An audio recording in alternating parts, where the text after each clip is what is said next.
All right, yo, yo, yo, it's your boy Yoshi Kid Neo, and we are back in the World of Boridil, the Ruination of Boridil, episode 8. What are they doing today? That's a good question. Two main things that I want to get accomplished today well, I guess three technically. And it's funny because, damn it, I didn't change it to part 8. I'll do that after the stream. It'll be fine. I'll change it. But it's part 8, episode 8, whatever you want to call it. But today, the first thing on the menu is that we're going to introduce Three-Toed Jim, Joe's new character, a halfling barbarian. Because Joe's character, Cassiel, unfortunately perished last session. The Griffin was not very kind to him and ruined his day. So he's got a new character ready to roll, brand new backstory, new reason to be alive, and trudging through the location. And he's going to end up popping in with the party at the very beginning. I'm hoping there's some decent role play between all the players, and they get to know Three-Toed Jim. Three-Toed Jim gets to know them, and then they, link up, and they're like, let's fucking go do this shit.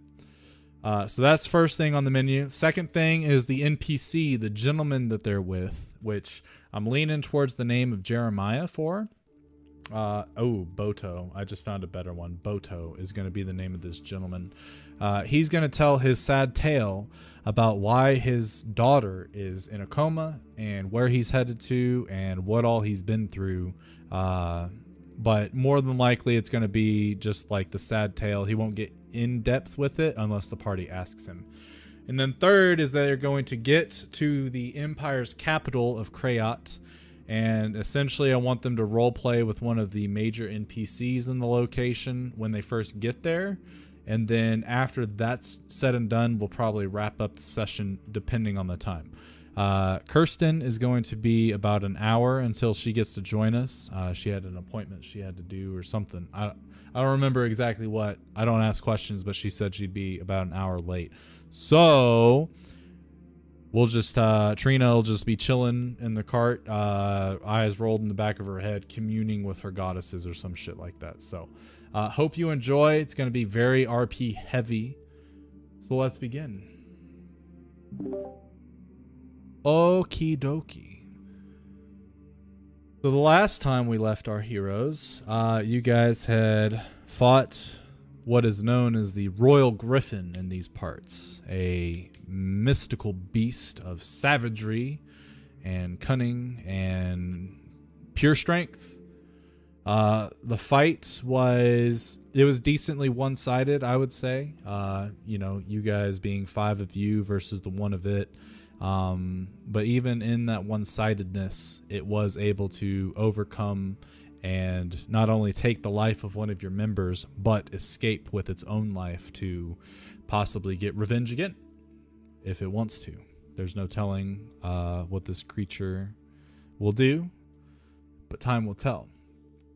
After this creature was dealt with, you guys ended up having a nice calm moments as you all got to say your goodbyes to Cassiel, which for pretty much all of you, you'd only known him for less than a 10-day.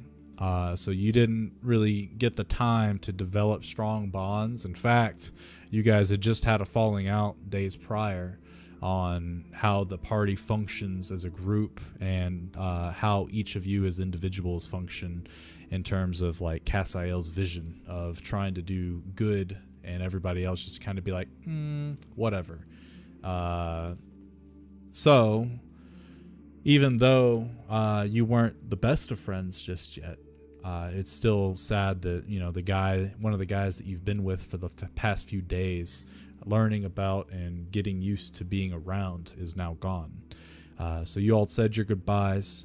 Dr. Thorpe ended up finding a good location to bury him. And he ended up having some alone time with the grave. You guys know Dr. Thorpe to be a very sort of psychological kind of gentleman. He likes to sort of not really... would you say that he's a meditator, Kevin? you're muted, probably because you got your mouth stuffed with food. Yes, he is definitely a meditator. So, Dr. Thorpe had some alone time with the grave to sort of meditate and think back on all the fun that they've had and the sorrows that he was feeling with the death of his friend. And during this time, Lloyd went out with his noble steed that took him 10 minutes to summon to go try to find the other steed that had been pulling their cart for the past few days, but was unlucky. And it would have taken him hours to go and get this thing, but he decided to come back and rejoin the group, and they would just head out with the one horse. They also rescued a common gentleman and his frail, comatose daughter. You do not know the man's name yet, but you know the daughter's name is Violet. And they have joined you in heading towards the capital because that was their next leg in their journey as well before they were attacked by the Griffin. And that is essentially where we will be beginning. So I will bring us to the world map. And let me get some different...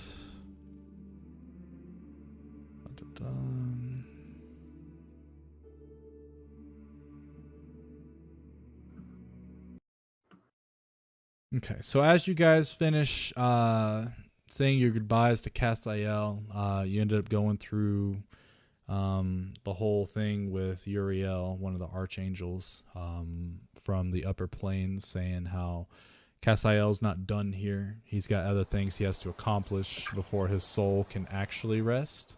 And then even though he's gone from the material plane, he's not gone in spirit. Which, you know, put you guys in a pretty decent mood, I would think, more than likely. That means there's hope that he can get what he wanted. So you all pack into the cart and start heading up north. As you begin moving, you're probably 100 feet away from the little forested area that you were going through. And you hear a thunk from the back of the cart, and as you look back, you see the man has sat Violet sort of next to him and leaned her against him, and his head has fallen backwards, and he is beginning to snore. Likewise, sitting across from him in the back of the cart, Trina's crow starts to sort of jump around and fidget, and it jumps into Trina's lap and sits very calmly. And I would say any of you except for Dr. Thorpe, since he's the one that's driving, you notice the raven's eyes go to a streak white color. And as that happens, Trina, her eyes transform into the same way, and all you see are these sort of misty orbs where her pupils used to be as she stares at her raven.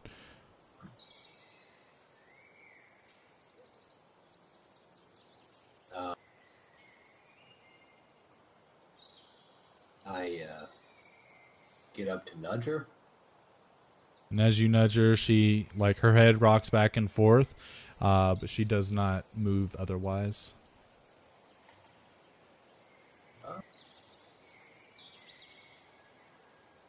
Yeah. Fine.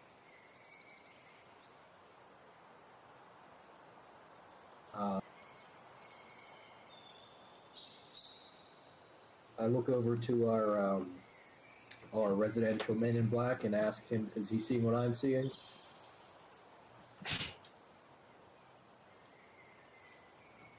Agent J does see the same thing. Okay. Agent J is also muted.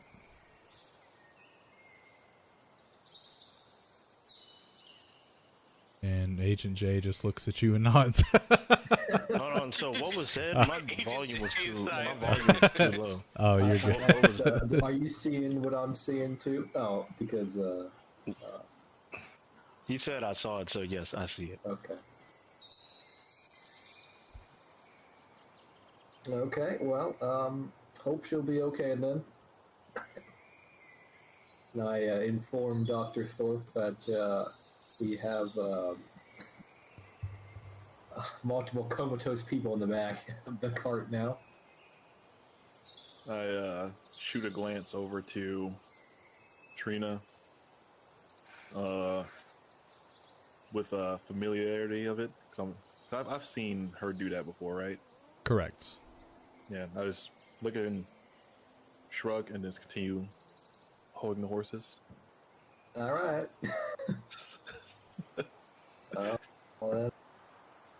Well, Have you not seen anyone in this state before? I can't say that I'm familiar. No. But don't you do the same thing with your owl? I don't know. I've never seen anyone else do it before. Well, there's always a first for everyone. I guess. But usually the owl is moving too. That's what makes me think of it even more so than something else. Indeed. I wouldn't worry too much. I'm sure she will be okay. Okay. Is everyone else back there okay? Oh, the old man passed out. I think he's tired. He's snoring. Panic will do that to someone, mentally. I'm sure this is a much-needed rest. Yeah. Strange folks, these people are. Don't know what's going on with them. It's quite curious, yes. I am looking forward to seeing what the girl brings once we get to the capital.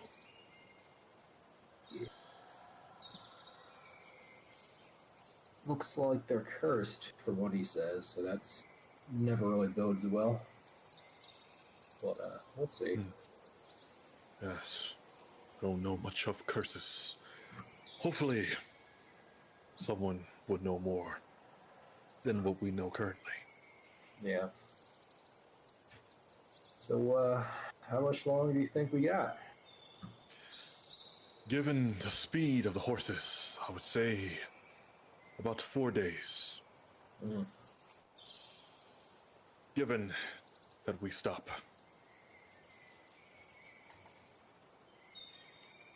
Which, see, that time is correct, right? The 4 p.m.? Correct, yep. And it's getting to be sundown pretty soon, so we may need to stop here soon. Okay. Well, Thanks, maybe babe. feel that it's time. Bye. Right. And, look up at the sky and observe the surroundings. Okay. So as you look up, it is a very clear day. The weather hasn't changed very much. It's pretty relaxing, despite what you guys just went through. You can hear the wind as it blows through the grass. You can see the flowers and the grass dancing with the wind as well. It's very, very calming. You see in the distance, you can see like different fauna running around, like deer and shit like that. Maybe a rabbit or something tries to cross the road in front of you. I just sigh and continue to be within my own thoughts while watching the road.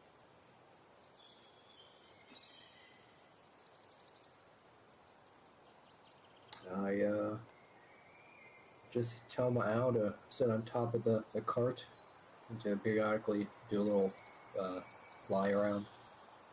Okay. Just looking out for things in general.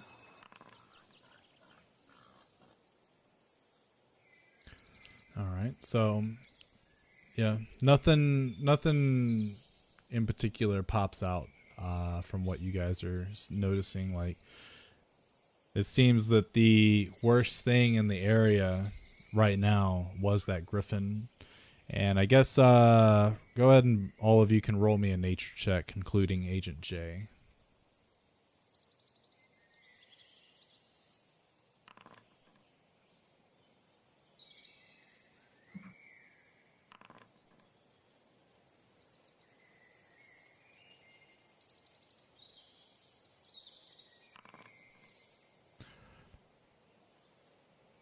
It's a little strange for you, Dr. Thorpe and Agent J. You would think that the location, especially because of how, I guess, how much fauna you're seeing, that you would think that there'd be more like predator creatures or something like that. But Lloyd, you've done a little bit of studying. You know that when there's such a large predator in the area, most of the others tend to stay far away as best they can, so that they don't end up coming through and disrupting said creature. So you think that the Griffin, even though it was a terrible fight, more than likely has made a little bit of the road safer for you. I point out we're still probably in Griffin territory. So while it's looking at some wounds, everything else is probably still staying away.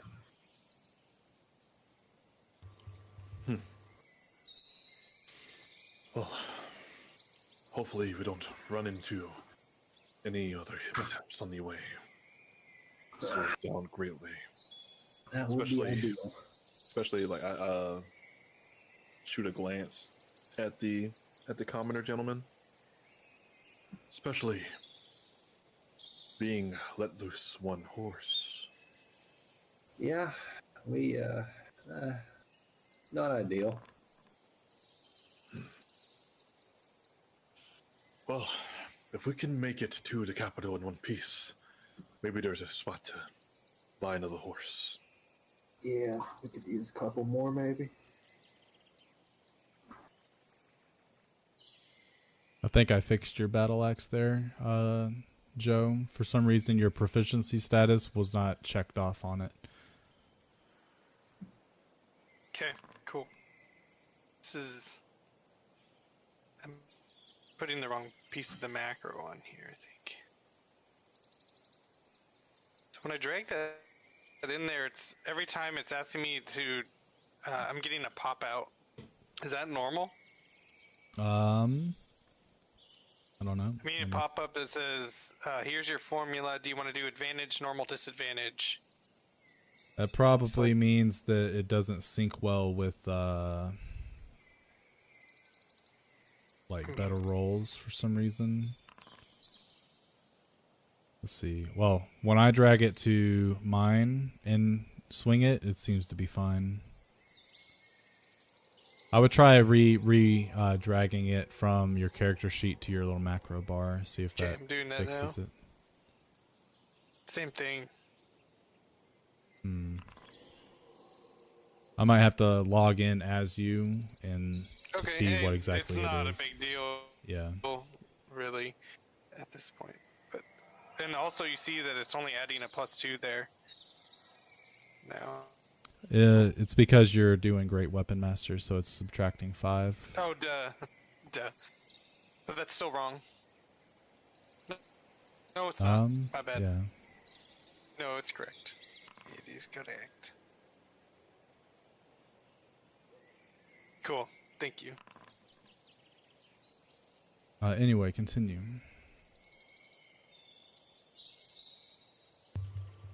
Agent J.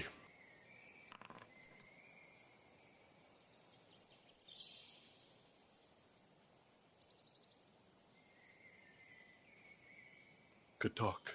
I can hear Roasted. the rings.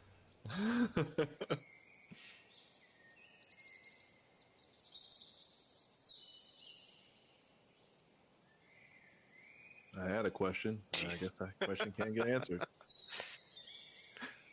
Oh, damn. Gerald!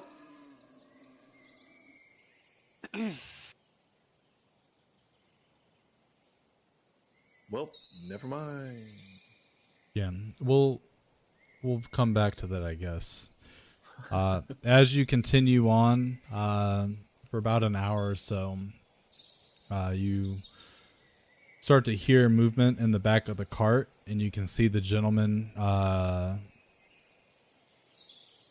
You see a gentleman that, or the gentleman starts to rouse from sleep, and as he's like sort of blinking both eyes, he's like, I didn't know you all had a dog. Oh, I mean, this is Agent J's dog. That is who you're referring to, right? And he looks around. He's like, "Oh, I don't actually see a dog, but I hear a dog." And he looks out the back. And as he looks out the back, he points. He's like, "Yeah, there." And the dog you see is probably a couple 100 feet, but you can definitely see that there is a dog running down the road. And as it's like getting closer,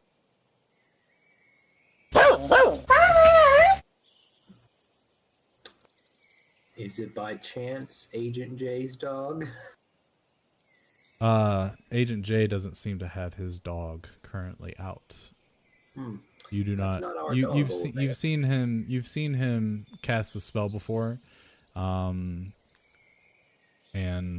yeah, it's invisible. This dog can be seen. That's not our dog. I shoot a glance back with my eyebrow raised. There's a dog fastly approaching the cart. I halt the.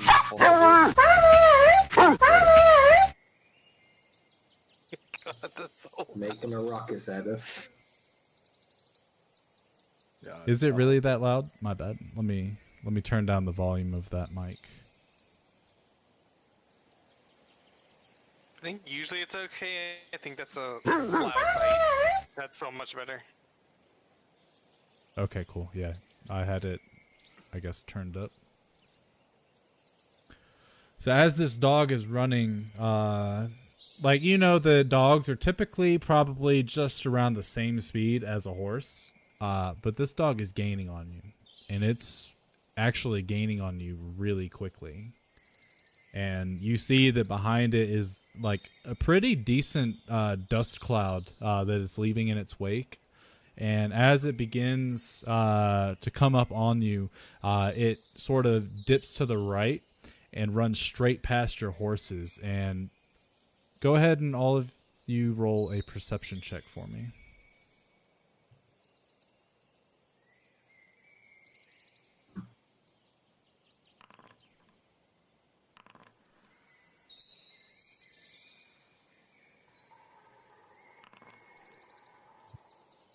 All three of you seem to notice a midget riding on the back of this dog.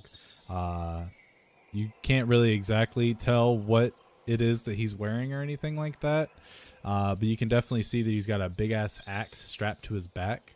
And as they dart in front of you, you end up hearing, "Whoa!" And the dog, you notice, like, puts its feet in front of it, tries to slow down, but ends up skidding for like 50 feet before finally coming to a stop. And as it does, it's like, you know, swaying back and forth and sort of drifting from side to side. But eventually it does stop, and they sort of pull off the road a little bit. And the midget, which now that you're able to see him clearly, you can tell that he's a halfling, hops off of the dog as you guys approach. Joe, if you would like to introduce your character. Alright, so you see before you a nice little hobbit. He's about 3 foot tall, 3'5" probably. Like Brady said, he's got an axe that looks like it's a great axe just because he's so small, but it's actually a battle axe in the hands of a normal person. He's pretty much wearing what you see. He's got one of his shoulder pads on the right is actually a bear skull, and he's wearing his pants look to be made out of some sort of elk skin. He's got pretty nice hair, and as you're looking him up and down, you notice one very interesting thing about him is he only has 3 toes. On his left foot, he has a big toe and a pinky toe, and on his right foot, he has 1 big toe. Probably about 30, in his 30s. if you know anything about hobbits. And he's just kind of chilling there with a smile on his face. And his dog is, I don't know if you guys know, excuse me. I don't know if you know what a Commodore or a Poolie is. It's the dogs with the dreads. His dog is one of those. It's all black, and it has some armor on it, some scale mail barding.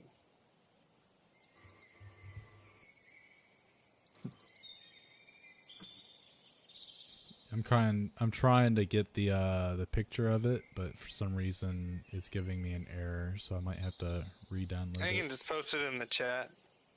That works. It's just a picture of a doggy. So I posted a picture of his dog in the chat. Oh, that is not what it looks like. That's a Mastiff. I'm gonna use the Mastiff stat block, but Yeah. just okay. Different photo. Oh.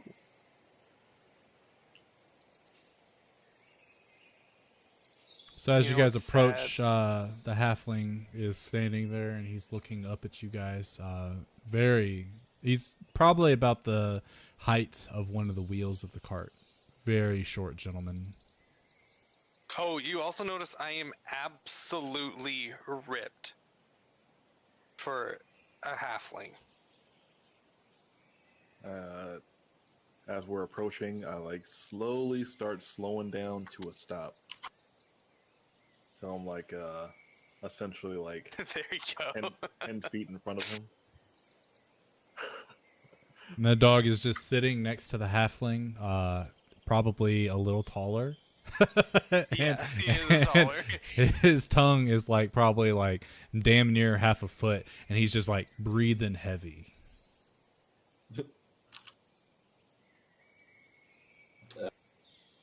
There's a very ripped child with a dog in front of our cart. What's going on here? Would I They're know small. about, They would be children to your eyes. would I know about halflings? Go ahead and roll me a history check. Halflings, hobbits, Shire folk.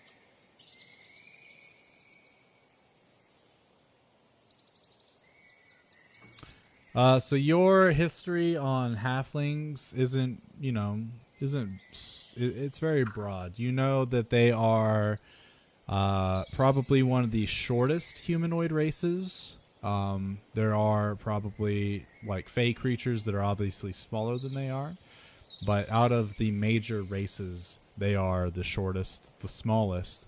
And for some reason, every halfling comes with a little bit of luck on their side, probably to compensate for that size. I put the rings down and hop off the driver's seat and fix my cuffings, and I was like, "Hello, how may we help you?" Hey, pal. Sorry, Seymour almost ran you off the road. I see you guys only have one horse. Indeed, had a bit of a mishap not too long ago. Oh, yeah, I saw that blood back there on the road. Right. Now, So- what was that? I saw like a fresh grave. It was a griffin. Ever seen Oh, one no run? fooling. That's wicked awesome. Did you guys... oh no, did it get away? Yes, for now, it did. Want to get away as far as we can before it decides to come back. Well, I'm headed towards the old harbor. Where are you guys head? Towards the capital. Oh, the best way to get to the harbor is to go through the capital and take a boat. I have this tendency, and I can make your horses go extra fast if you don't mind me hopping along. Just my presence. I don't know. Something about me. It just hastens them. Did you see how fast Seymour over there was going? He can barely even stop. I raised my left eyebrow, and then looked to the rest of the party. I'm telling you, pal, we're gonna get there a lot faster. Suppose. All right, hopping along. You mind if Seymour hitches a ride? He's wicked tired. Feel free to hop in, Seymour. Come on, Seymour. And and Seymour hops up into the wagon. I said, so, what are you guys headed to the capital for? Well, just to have a stop. And, this gentleman here, his daughter, need to be there. Oh, didn't even see you there. Sorry, introductions, I suppose, would be, probably a good thing. I'm Jim. My name... People call me, Three-Toed Jim, on account I only have 3 toes. As he says that, my eyes, slowly shift down to his feet. I squint at him, and then I look at his feet as well. Yep, and you notice that he has, in fact, only 3 toes. One foot has a big toe, the other foot has a big toe and a pinky. What happened to your little toes there, guy? Oh, that's a long story. I think we should maybe discuss that later. You'll like the story. But let's just say it involves a puppet, kitchen, and some really weird food.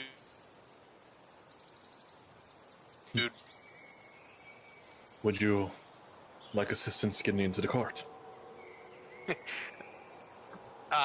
No, I got it. And do I need to roll an athletics check to get into the wagon? No, you'll be fine. You're strong enough to where you can grip the side and just pull yourself up. I weigh like 40 pounds. Yeah, exactly. And Seymour, he always helps you wherever he can. So he does a little puppy bow. You hop on his back, and then he actually stands up straight, and you're able to just hop into the cart. Man, I'm not one of those. I'm not one of those short guys that doesn't accept help. I appreciate you offering. I just didn't need it. It's all good. So it's good to be a good neighbor. Well, yeah. Introductions. My name is Dr. Giles Thorpe. I'm a traveling psychiatrist. Oh, psychiatrist. There's a lot going on in my head. Maybe I might take some of your services. It is if you're willing. Hop back into the driver's seat, and yeah. Do you mind if I drive?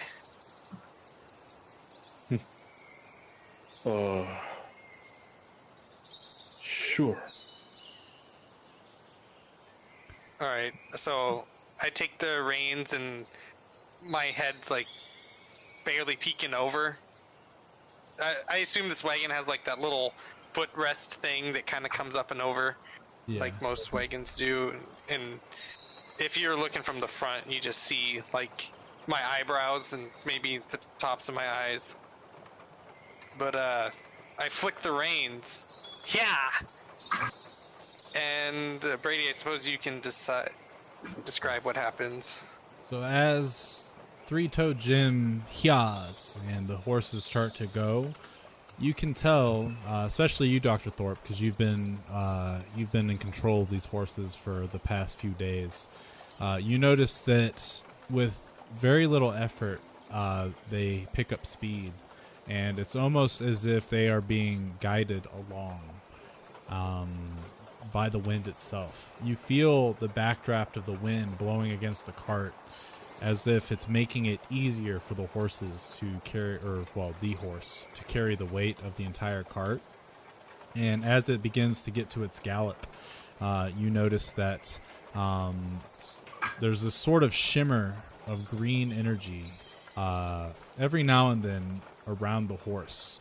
It sort of wraps around the legs, then it wraps around the abdomen of the horse, and as it comes up to where the head is, you can see the horns of an elk essentially manifest for a mere moment, as if the spirits of this creature are guiding the horse, making it extra fast.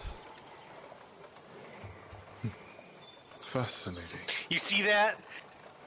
It's like the Northern Lights, but on a horse. It's wicked awesome. Quite curious. As he's like looking at the gentleman.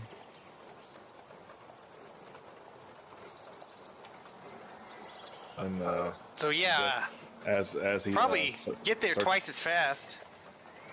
as he starts as he takes control and everything like that, you see Thorpe pull out his journal while still looking at him and starts writing. Okay.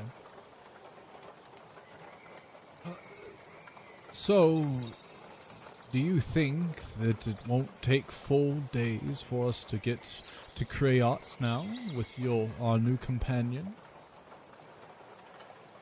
Well, given the speed, definitely could get out. Definitely less than 4 days for sure. Yeah, we're probably looking at 2. And he turns to Violet and brushes her hair, and then begins to cradle her towards his chest. He's like, "Soon, my little girl, soon."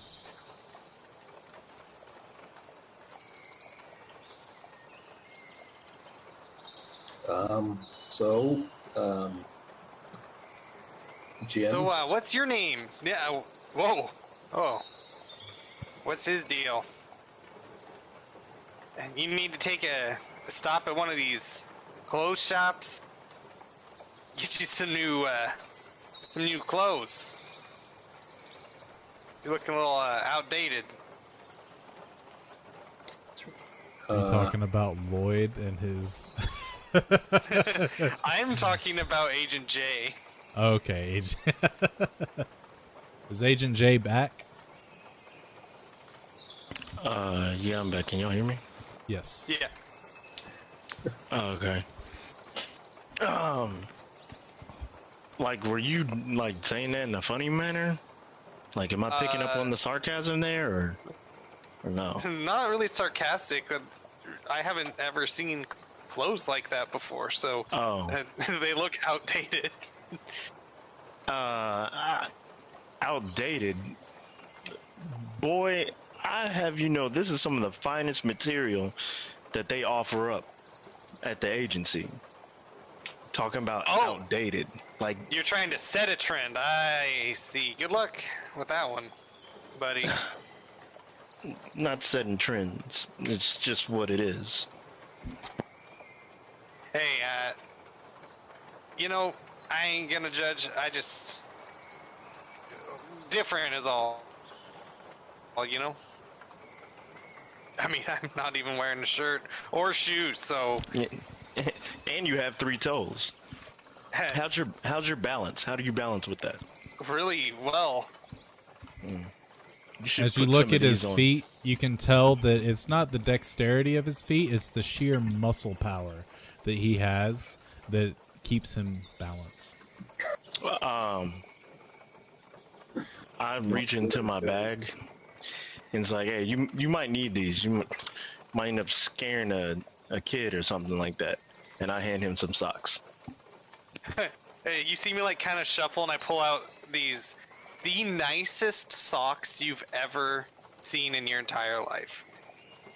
Like, I can't even describe how immaculate these socks are. And I'm sure Agent J from Earth has felt many nice silk socks. No. I got some socks. I can't wear them. You see, I have a curse on me, and I can't wear any socks. I can't cover my feet. As he says curse, Dr. John Stork shoots a glance at him and then looks back at the little girl. And then looks at him again. I look at Lloyd and say, "Is there such a thing in this realm area?" There are curses. I'd never. At this point, I just feel like he a feet curse. just doesn't want to cover up his feet. All right, I put my foot out towards. I'm like, put your sack on my foot. And what size would you say your foot is? Even though he's small, the feet are actually pretty large. These are some like Yao Ming or Shaq feet for sure. These wouldn't fit you anyway. Just Now that I try. think about it. Just try. No, You don't believe me? Just it's not that I don't believe you. I just don't want to get near your foot. yeah, they're not bad. No, they're bad. They're actually shockingly not. No, but you have 3 toes. They're bad. Hey, at least my toes don't stink like yours probably do. I would rather have stinky feet than 3 toes. But hey, to each his own. Whatever works for you. So a curse, you say? Yeah. A curse. Have you tried getting rid of this curse by chance? Oh, that's a good idea. Yeah, That is a good idea. Never thought about getting rid of this curse that I have on me.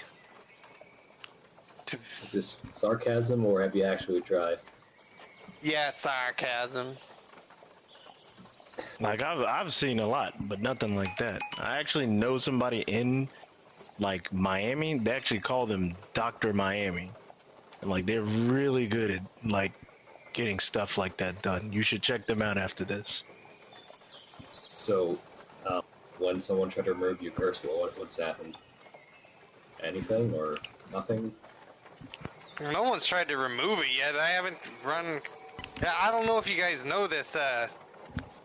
Well, magic's like not really allowed. Oh. So. Yeah, Oh yeah, I forgot that that's a thing here. Yeah, I'm not from around these parts, so I wouldn't know. What's the,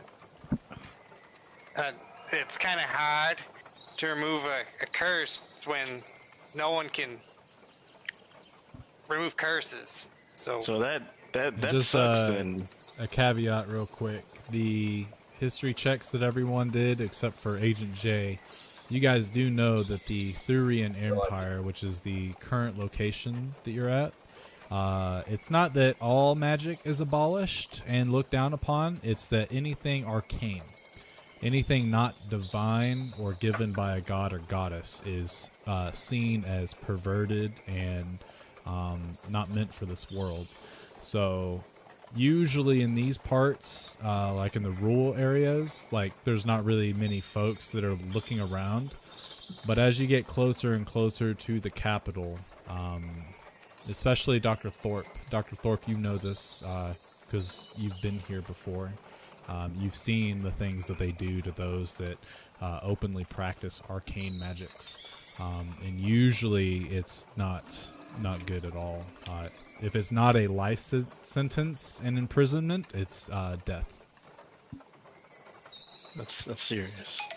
But another thing that Dr. Thorpe knows that the rest of you don't is that there are locations where the arcane can be utilized. Usually it is in some sort of service to the Empire, or in very restrictive, I guess, like practice halls that are under immense supervision. The empire that you guys are heading to is very, very religious, and they're very devout to their gods. Oh, I fucking hate this. You know, I'm gonna be honest. The person that put, or the thing that put this curse on me is very, very powerful. So I don't think just any run-of-the-mill whatever can remove this curse anyway. So they specifically put a curse on you for 3 toes, or that's just how it ended up? the curse is so that I can't hide the fact that I have 3 toes. Oh, so you just have those by default. No, I guess we still got a long ways to go, so I guess I can talk about it. Only if you're comfortable. Oh, yeah, I'm comfortable. Seymour is a good dog, but he's nothing like a wagon, you know.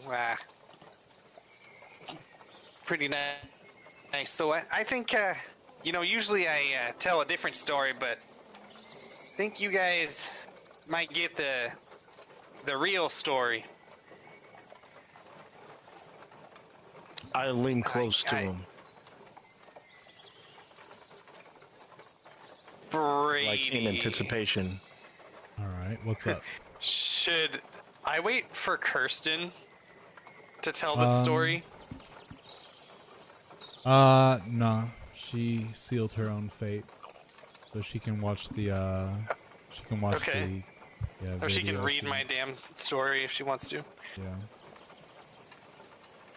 And you heard it here first, Kirsten, as I point to the camera. So, I had a family, and, you know, we were happy. We lived in Maston, and we were building some Maston lagers. Oh, fuck. And that's our business. We export this really good lager, and we lived on a barley and hops field, and me and I had a wife and 6 kids. Well, this one time I don't know how, but I angered this hag. Her name is fucking bitch. Something. A hag, you say? Yeah, fucking skank. Whereabouts did you meet this woman? And you see the gentleman in the back. He was completely in his own realm, cradling his daughter, but now he's perked up and is watching you, and very interested in your story. Now you're interested. Well, do you not know where Maston is? It's a pretty small town, but it's by Fairbury. And he shakes his head. I know of Fairbury, but I've never been. Yeah, just a bit west of there is my farm. And she came to my farm and took my family. She said, I don't know what I did to her. I'm trying to figure that out right now. But anyway, she decided to take all my family, all 7, and said she's gonna hold them and torture them or kill them or whatever. And what she did, she took out my garden shears and cut off a toe for every one of my family members so that I wouldn't forget.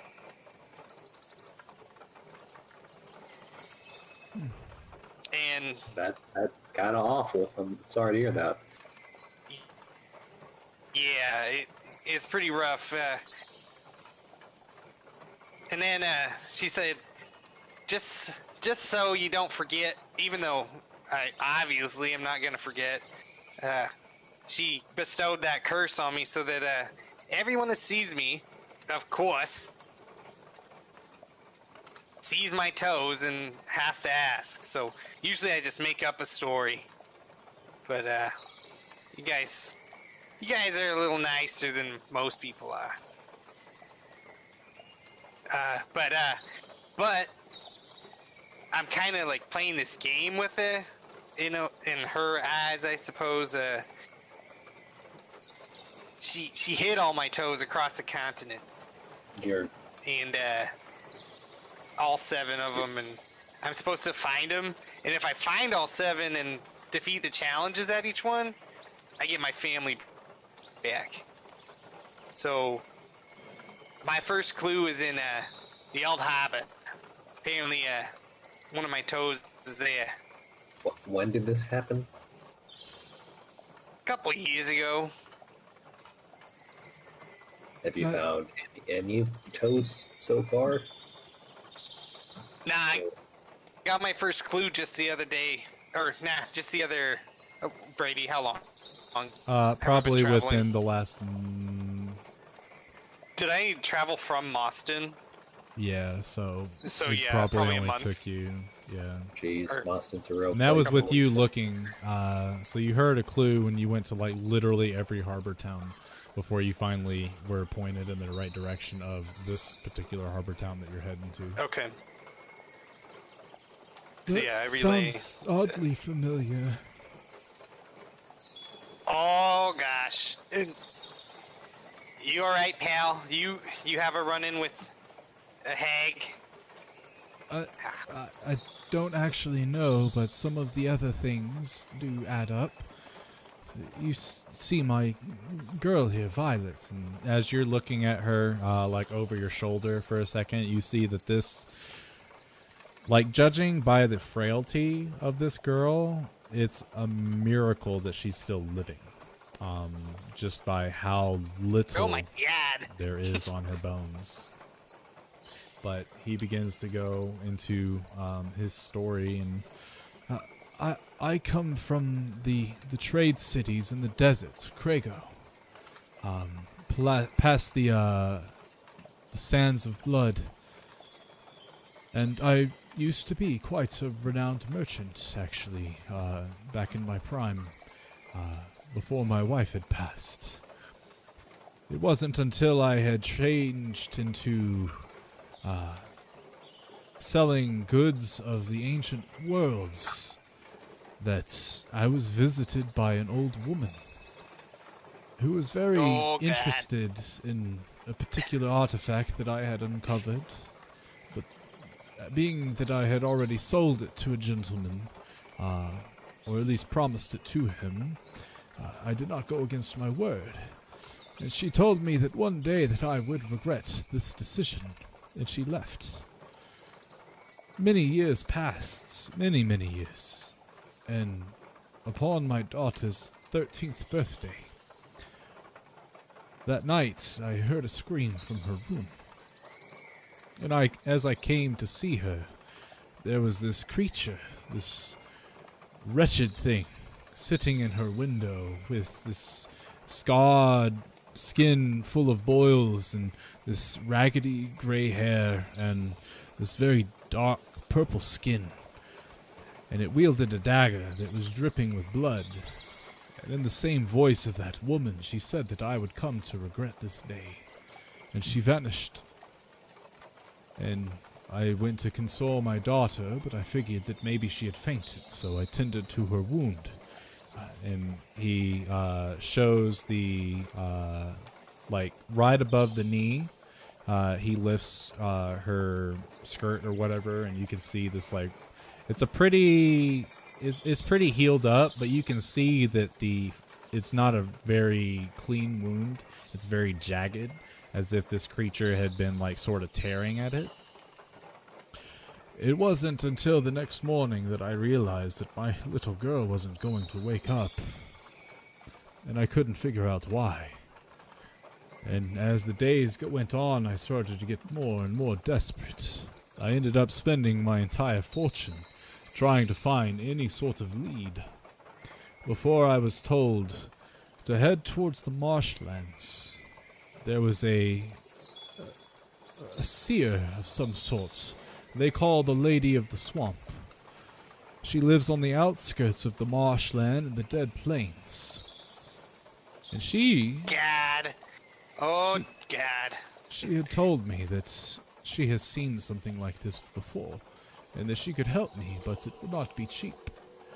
I told her I had no money, so we came to an arrangement that I don't feel like divulging. I do apologize, but she showed me how to cultivate this flower, and he pulls out the glass vial with the pitch black flower inside of it. And she told me where to go in order to make this plant bloom.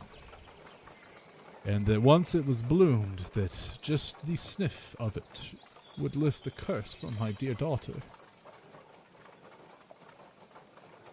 Maybe the woman that you ran into, this hag you call her, was maybe the creature that befell this curse upon my dear daughter. Do you know exactly what she looked like? Do you have any recollection? Oh, yeah, I remember. Also, I don't think that was the one that harmed your daughter, because I'm supposed to meet this hag. Her name's Rusty May in the Dead Plains, so I'm kind of thinking that you met the one that killed my family, or captured my family. But I'll describe her. I think I saw a picture in the quest book. Yeah, It was let really me see. small. Oh yes. So she's kind of a slent. Like if you've heard stories about hags, they're usually like really grotesque and fat, and this one's pretty slender, and she's got this really white hair, and she wears a dress, and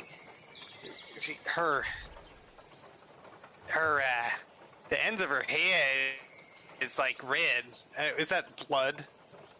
Or is It it is. just dyed? Or well, it resembles blood, but it's of a rust color, so it's definitely that's probably where she gets her name.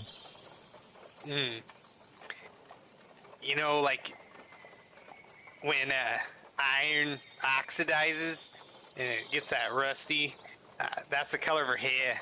Does that sound familiar? It does, actually. That's somewhat resemblant of the woman that I met in the Dead Plains. But it's not anything like the woman that I saw at my daughter's window. This woman was I very... can't help you. She'd shifted. She was gleeful at first, but then got very angry for no reason. And then she would become a little shy, or perhaps skittish, and then eventually threaten my life. It was the strangest experience I've ever had with a person. But all I know is that they called her the Lady of the Swamp. And other than that, I did not get a name, but your description fits her. Rusty May, you said? That's what she said.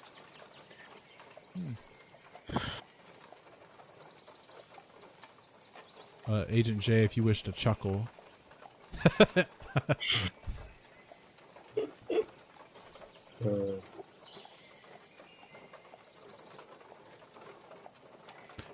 Well, it seems that our paths maybe were meant to intertwine, but this Rusty May seems to know quite a bit about these curses. I do hope that once you find your toes, that she can end yours, as she is hopefully ending the one that I have on my daughter. Yeah, honestly, I don't really care much about the curse. How we doing, Genasi? Just want my family to not be tortured every day.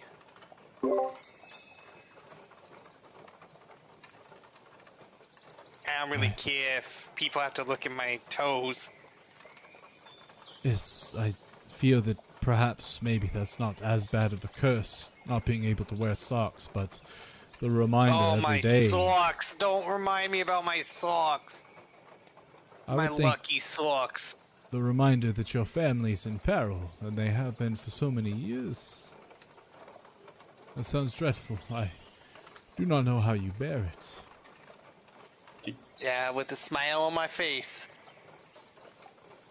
Oh, also I turn into a little rage monster every now and then, and yeah.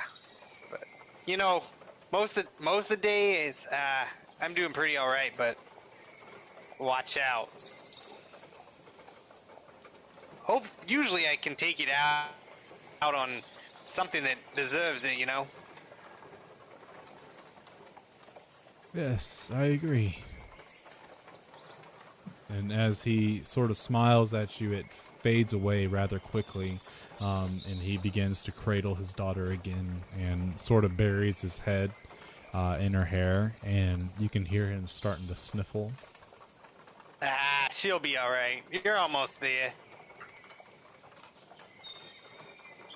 Rusty, she seems like she gives you a chance, so...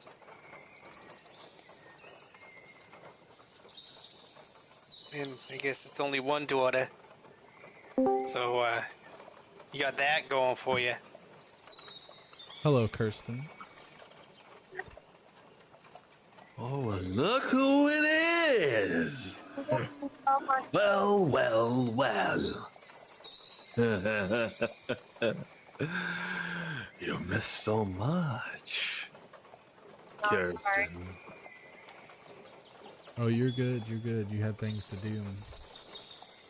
Pretty much what you've missed so far is you missed Three-Toed Jim has joined the party. He's currently making the cart and the horse much faster just by his presence. He has divulged why he is Three-Toed Jim and what his goals are. And you also got the commoner. He told you a little bit about what he's doing and the issues that he's having with his daughter's curse. Okay. Wait, who's Three-Toed Jim? So we'll. I don't know how well you one can. wild guess. Oh, okay. Joe's new character. Okay, I'll go over who he is later. Okay. Yeah. Okay. I shall put myself on mute and then listen then. Okay. Okay. So Trina is still in her state. Her eyes are still these cloudy orbs, and they remain that way for until Kirsten wishes to be able to talk. But I don't know how loud your car is and stuff. I poke her again. I mean, I'm on the interstate right now. How bad is it? I'd say that's probably bearable with you speaking. Okay. Well, I'll mute myself until I'm spoken to, and then just kind of respond when necessary. So. Okay. As long as you're careful.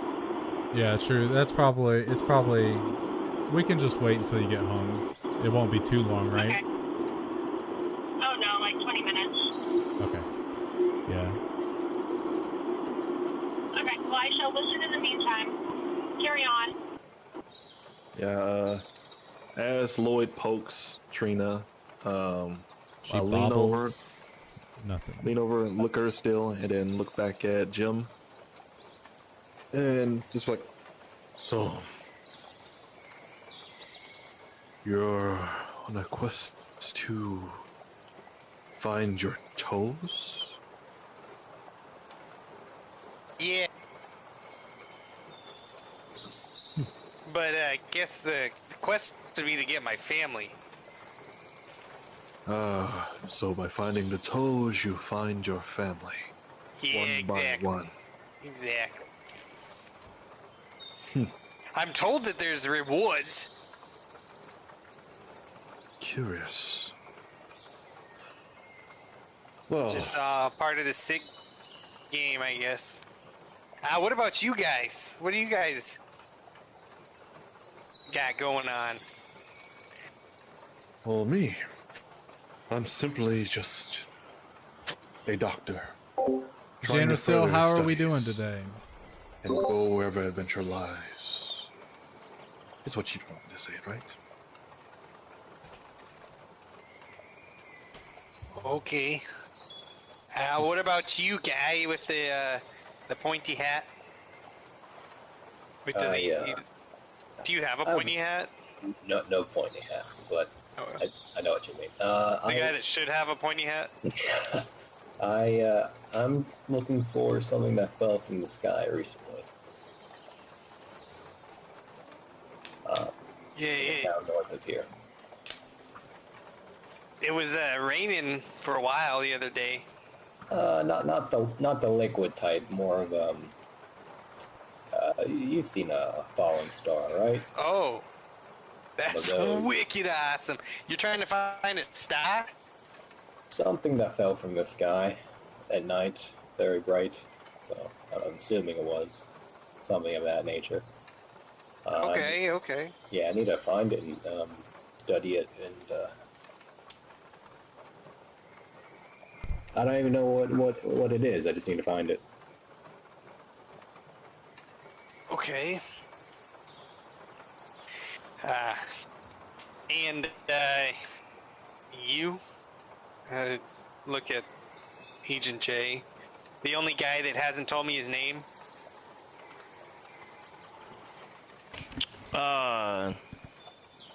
Jay. My name is Jay. All right, man.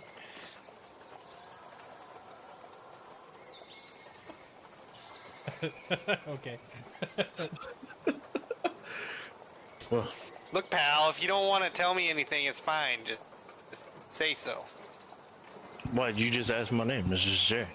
I said, what's your story, man? Oh, I don't have a story. I'm not from here. Don't That's know a how I story. got here. I'm just not from here. Don't know how I got here. Like, are you from the east side or maybe up north? I am from East Side. Philly is where I'm from. But you would know. Is that where next is. is that next to Maston? I don't even know what you're saying right now. Maston, Massachusetts? You know, his accent's kind of hard there. Nah, I don't know what you're saying.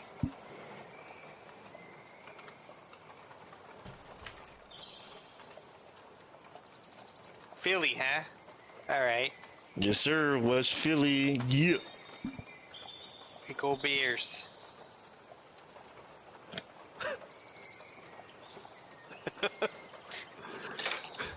Okay, you just trying to get back or something?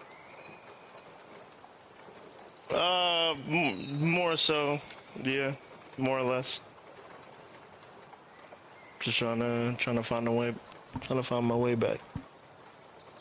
How you enjoying it here so far? I hate it. I'm gonna be honest with you. I hate every bit of it. We haven't bathed, so that's a thing. I don't have a change of clothes. I can't get back to where I'm supposed to, and I'm talking to somebody with 3 toes. So Man, that must be really rough for you. it's been awful. It's been awful. Someone with 3 toes and not changing your clothes sounds pretty rough. Yeah, my ass Imagine itches. being the guy with 3 toes. Imagine your ass itching. It's Well, that's like an everyday occurrence. I know what you're talking about. it's pretty bad. And like as he says that, and I just like kind of just wipe my hand on my pants leg a little bit, and it's like, yeah, hygiene's kind of bad here too. I mean, You should take that upon yourself. It's yeah. I mean, I've seen a lot worse. Well, I'd say we're keeping a pretty good standard here. A pretty good standard. I mean, mean, you look pretty yeah. clean. How are you cleaning yourself? Magic? I'm looking at Yeah, fucking Alfric. Oh, okay, cool. 'Cause I was Lloyd. Magic. Oh, I've never heard of that in my life. I don't know what you're talking about. Yeah. Sure. That makes sense that you guys just took out that griffin, or didn't all die from that griffin, and I don't see any weapons on you.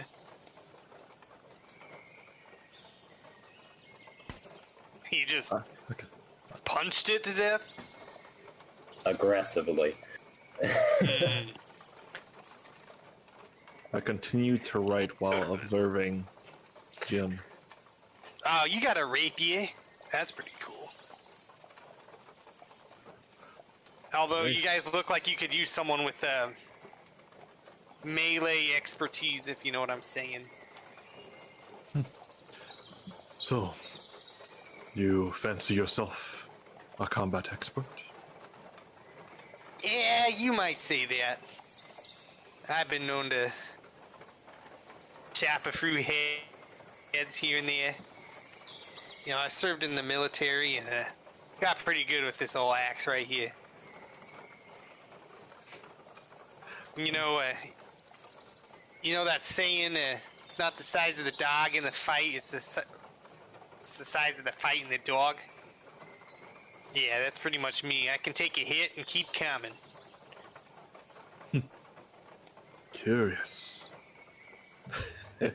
Started writing frantically as he said that.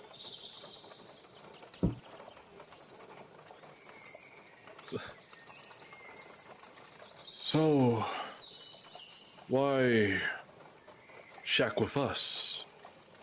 You seem to be a lot faster with your pup there. No, I'm actually the same speed. Oh, really? Sorry, I was telling Kevin that we were going the same speed as I was going with the dog. Now. Oh. You know, right. old Seymour, he likes running, but I don't want to get him too tired. So, saw you guys were in this wagon, and you guys seem friendly enough, and thought I could help you guys out as well, you know? Be all neighborly-like. Indeed. Well, maybe if we stop, I could perhaps cook us something to eat for the night. Unless you all want to settle with some rations. I've been having jerky for like three whole weeks. I could have a real hot meal. I can't cook for shit. Well, hopefully we can gain some decent ground and safely stop. Or maybe you'll have to cook us something, a nice, simple stew.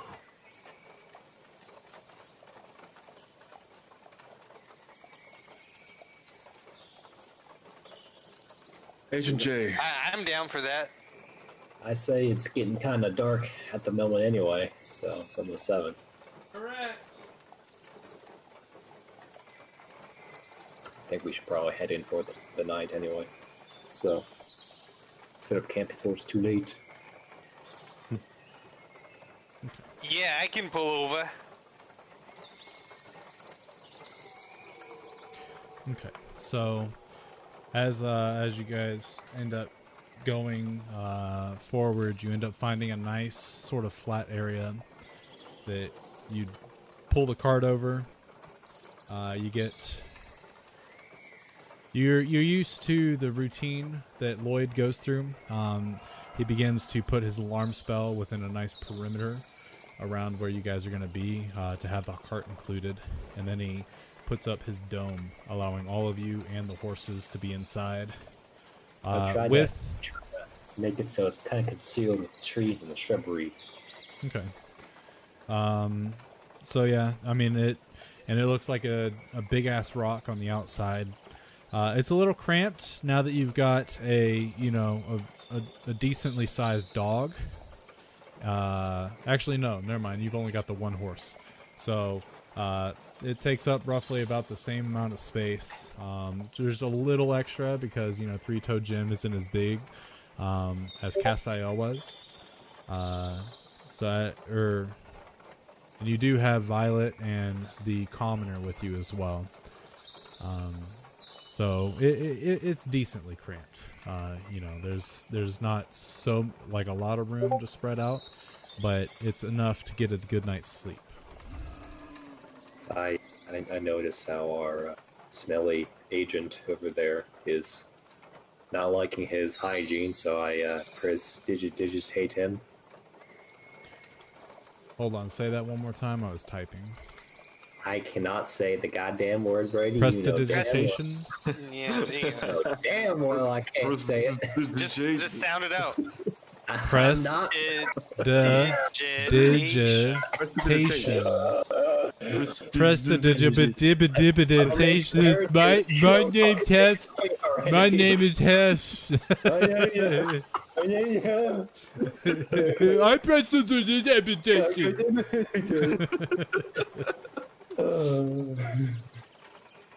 Yeah, so you start to clean yourself. Oh no, this is for our good Agent J. Oh, you started to clean Agent J. Yeah. So Agent J, he starts to iron your clothes with magic. And can we say that I, before he set up the tiny hut, I went ahead and, well, how does a fire work in the tiny hut? Will it just conceal in there all the smoke? It would, Yes. and all the smoke would stay. But once the tiny hut has been created, you can come and go as you please. And Lloyd lets you know to stay in the area until it's popped up. And then you guys can leave. He has to stay in it, though. So you would be able to go to the cart and get things prepared to make a delicious meal. Okay. Does Agent J get cleaner? As you prestidigitation him, yes. I asked him, does he like his hygiene levels now? I kind of just smell under my arms. Look You at smell how my suit is pressed up really nice. It ain't Febreze, but it'll do. Yeah. Make him smell like, I don't know, incense and spices and lavender and shit. Make him smell nice as well. Now it's Febreze. Alright, this ain't my usual cologne, but this does smell good. And I adjust my tie, kind of, What do you wear? you know, fix my suit up a little bit. It's like, What cologne do you wear? it's just some stuff that the agency provides. It's actually pretty good.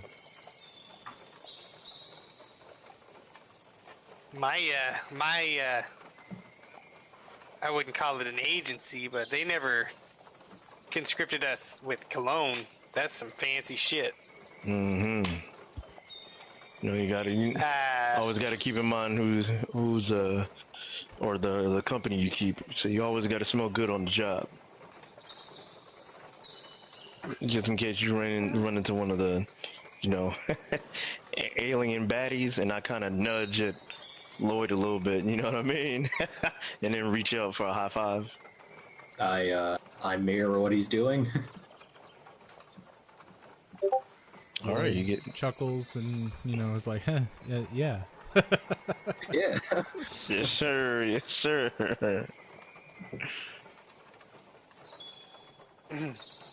Yeah, I told you guys do magic. I don't know what you're talking about. I don't know what I didn't see anything. I don't know nothing about no magic. I mean, I'm gonna keep it on the down low, but I knew it. Pretty cool. You're not one of them people that don't like magic, now are you? What are those guys called? The White Hand or some bullshit like that? I don't know. Yeah, I don't know either. Oh, you guys should probably learn that. I'm not from here, so I'm kind of focused on I mean, the you mission. probably. Yeah, all right. Well, do I look like one of those guys? I don't think so. I don't know. Luckily, no one has really any idea of who these guys are or what they look like. Dr. Thorpe is, at this point, as you guys begin to converse, that means that the tiny hut is up and you guys are able to move freely. Dr. Thorpe gets up and heads towards the cart, and he begins to unpack things and start to make a campfire, and he begins to essentially begin making that stew that he was telling you about. Trina is actually at this point still Does anyone actually like pick her up out of the cart and move her, or did you guys leave her in the cart? I'm leaving her in the cart. I didn't do any heavy lifting, so Okay, more than likely, yeah, she's still in the cart, just sitting there. Her orbs glossed over. See, I would, but I'm in the middle of cooking right now. I mean, I could. All right, what I do is while I'm like setting up the fire, waiting for the fire to tinder up and get nice and flamey, I go to the cart, and if she's still like warged into her raven, I pick her up and set her next to a tree. Okay. Hold on, doctor. I thought it was best if a person's unconscious not to move their body, as it could mess something up. Well, she's not exactly unconscious. She's conscious, but not conscious. She looks unconscious to me. Trust me, she will be okay. I pinch her face. And you watch as you pinch, you see like her brow furrow a little bit. Obviously, her body reacted to that, but she doesn't say anything. Her eyes remain the same misty orbs that they were. And this is a normal thing for her? Well, she has done it before, not too long ago. So yes, I would assume so. No. She has people that she communicates with. So, it's only fair that we let her communicate with them. As I set her and like set her arms like on her, like claps together, and make sure her head is neatly and nicely pressed against the tree so that it doesn't like lean all over the place. Okay.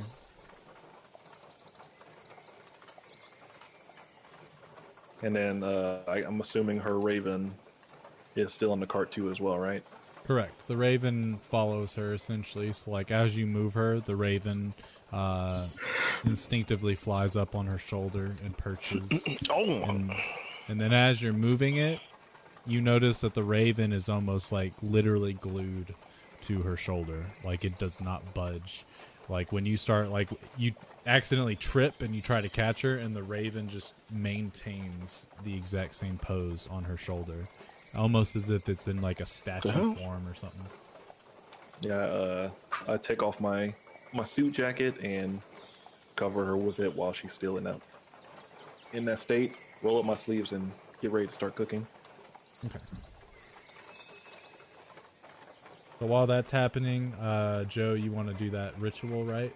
Or do you want to do that later? Also, you're muted. Oh, he said BRB. Never mind. More than likely, he's casting a ritual right now, but I'm not 100% certain. Man, Lloyd is stuck inside of the dome for the duration of it. What is Agent J doing? Anything specific? No, not really. Just trying to communicate back, all that other good jazz. Good Brady. Yes.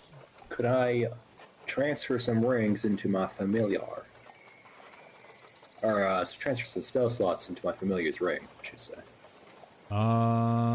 Let's see. Frederick didn't die in that encounter, so yes. Cool.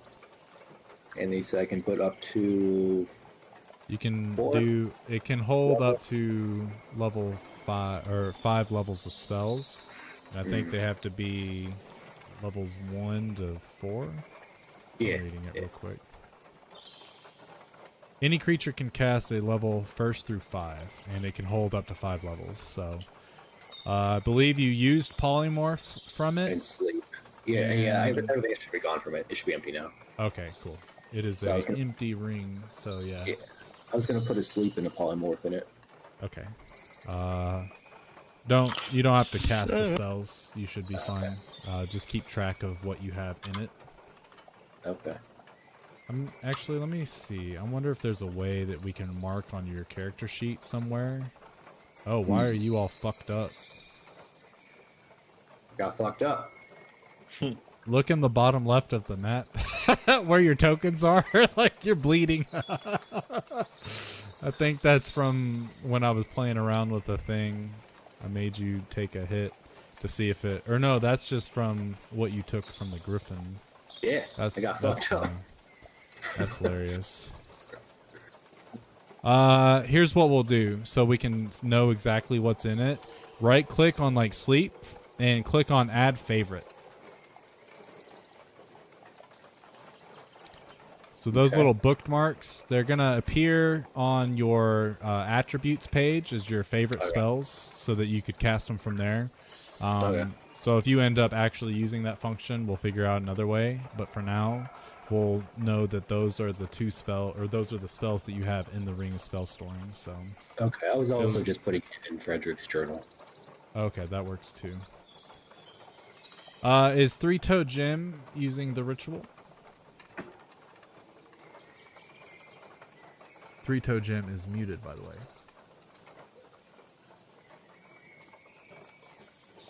Yeah, sorry, I just got back.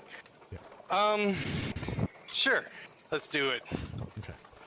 So, Three-Toed Jim, noticing that the conversation has kind of halted for a bit, he goes into a sort of meditative stance, sitting Indian style, and he's humming.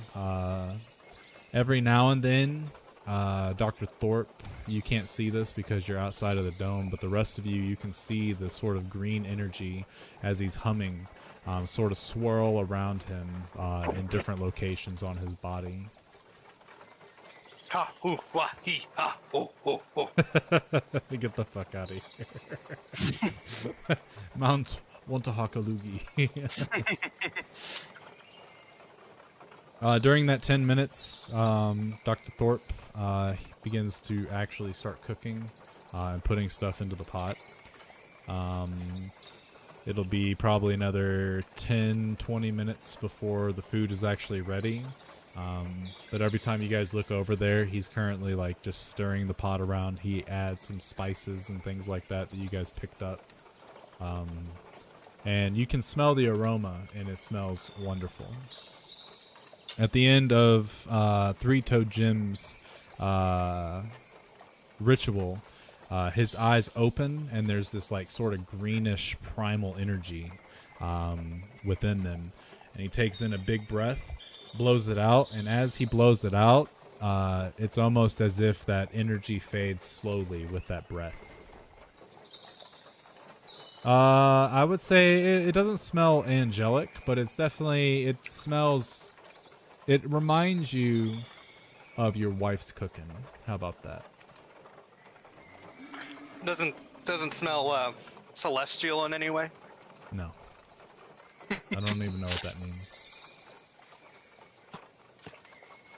But I don't either, but I have a hunch. That's all. So the ritual is completed, and oh, you did the thing. Did you do the thing again? Can you understand me? Who's a good boy, Seymour? Oh, Yeah. Oh, I'm a good boy, master. I'm a good boy. And you guys watch that now Seymour is all of a sudden animated. He's like bouncing around the hut. He is rolling in the dirt. And then he gets right next to Three-Toed Jim, and he lays on his back, and Three-Toed Jim goes in for belly rubs, and that leg is a-going. Oh, these are such good pets. Oh. Yeah, you deserve them. He gets up and starts to lick your face. Oh, I miss not talking to you. I did. I know, I wish we could do it more, but we'll do more later. I promise. Okay. Oh, tell your friends they smell really good, actually. I heard that man, he looked like he was disgusted with the smell, but I thought they smelled good, like doo-doo. Hey, guys, Seymour thinks you guys all smell really good. Especially you, Agent GA. Can we hear Seymour or just him? No, as you guys are watching...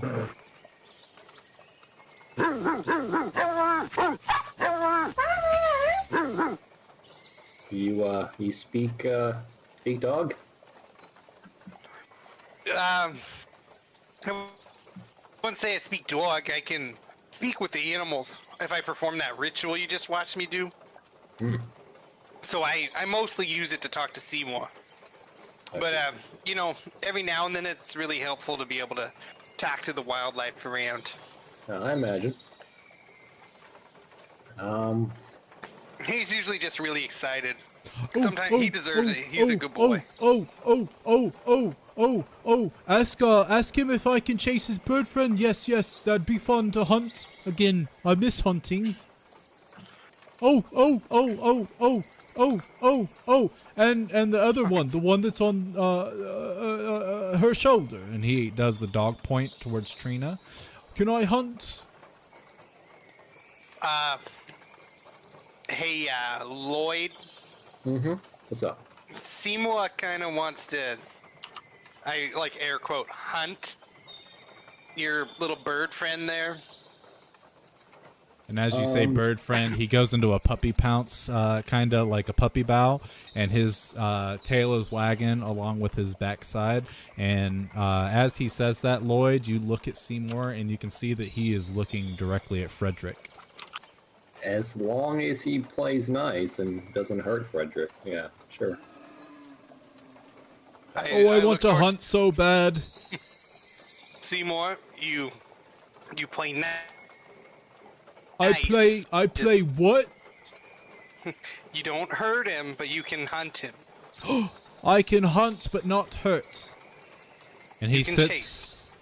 and he sort of he does the, you know, the puppy side tilt as I hunt but not hurt. Hunt but not hurt. You get to do the whole, you can stalk and chase, but once you get to him, if you do, you don't bite. Oh, only lick and kiss. Okay. And Seymour runs behind you, which is, you know, it's not a lot of cover, but he puppy pounces, or puppy bows.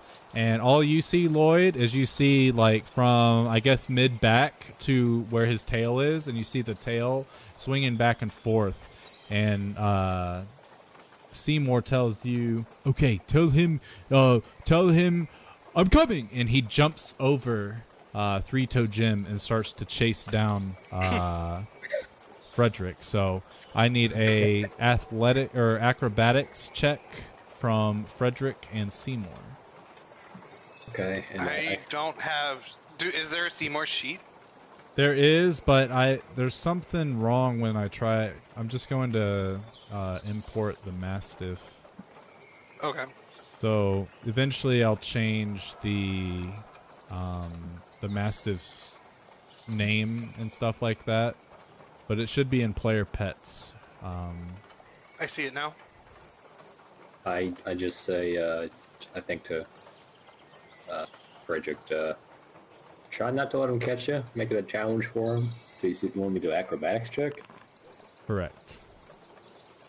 Which will be just a dexterity since they're not proficient or trained in acrobatics. Yeah. So Seymour jumps over Three-Toe Jim, which is, you know, very simple given the size difference of the two. And as he goes in to jump onto Frederick being on your shoulder, at the last second flies away, and Seymour tackles you, Lloyd. And as he's doing that, he's trying to get up, and he's frantically moving around. He's getting all the dirt and stuff like onto your clothes, and he finally like puts both paws on your chest and leaps up, trying to catch Frederick. And Frederick has taken full flight and starts to fly. And you see Seymour running, chasing him around in the plains area. But now you are completely filthy, Lloyd. I cleaned myself off. Oh, I'm sorry about that. It's all good. It's all good. He's just excited. And Frederick keeps coming towards the ground, and that's when Seymour like pounces and jumps, but misses. Oh, whoops! I didn't want to pop that out. There it is. And this goes on for probably like at least 30 minutes or so before Frederick comes back to the hut. He flies into the hut because he knows what it is, but Seymour, as he's chasing him, he stops and he goes, oh, oh, oh, oh, oh, Okay. oh, Master! I step out of the hut. It's Oh, okay, Seymour. Oh, and he comes up can- and he like gets on his belly and crawls. He's like, I was so scared. I thought you was gone. You can still smell me. You got too scared too fast. I can smell you, but I can't see you. Oh, you the can rest smell of me, them are I'm gone here. too. The rest of them are gone. No, Master. come on. I like grab his little collar and like pull him into the. And as he gets closer to the hut, he kind of like tries to fight you, but he's actually, what is a mastiff strength score? Yeah, he tries to fight you, but obviously you're able to tug him, and he embraces for impact, and then he goes through, and he's like, oh, wow, it's like a secret hidey place for bones. Oh, master, can I has treat? Oh, master, last time I got treat was so long ago. Can I has treat? And he gets into his puppy bow and starts to, wag his whole body again. Seymour, go ask Dr. Giles out there. I bet he has a couple really good bones for you. He barks and Say, then he runs this out. treat's from Three Toe. And he goes out there. So, Dr. Thorpe, as you're sitting there cooking and tasting, which it tastes really good. It's not your best work, but given the circumstances and the fact this is your first time cooking griffin meat, you think you've done reasonably well. And all of a sudden, here comes Seymour, this big-ass dog, and he comes out, and he sits, and he stares at you, and he doesn't budge. I look at him, and I reach into my pocket and grab a piece of jerky and hand it to him. As you grab the jerky and hold it up, Seymour makes eye contact with it, but he continues not to budge. I place the jerky on his nose, He goes cross-eyed. and then I snap like, get it. And really quickly, he moves his head to the left, back to the right, and then it's gone. And he looks at you as if he never moved. I pat him on the head. Good boy. You see his tail wag once to the left and then stop, and then he continues to look at you. And every now and then he glances at the pot of stew and looks back at you. It's almost ready. I'll let you have a little bit if your master will allow you to have some. His tail begins to move a little more, and then it stops, and he continues to look at you. I reach in and grab another jerky. You see a drool come out of his mouth. I toss it to him. And as it goes in the air, right before it hits his mouth, he opens up, chomps it, gulps it down in one go, and then goes back to remaining still as if he never moved and continues to look at you. All right. No more for now. And he lays down. And every now and then, like, you see him looking up at you while he's doing his puppy pout, and his tail wags every now and then, but then he notices you're not doing anything, and then he goes, he eventually stands up and heads back to the rock. And as he's sniffing around the rock, everybody roll me a D100 that's inside of the dome, which is not Trina or Dr. Thorpe.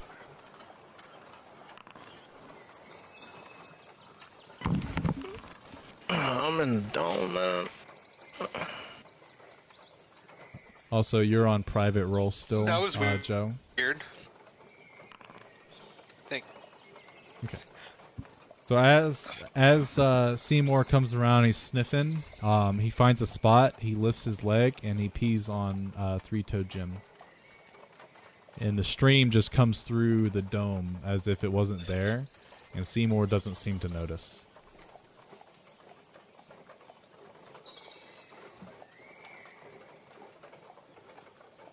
Three-Toed Jim gets a golden shower.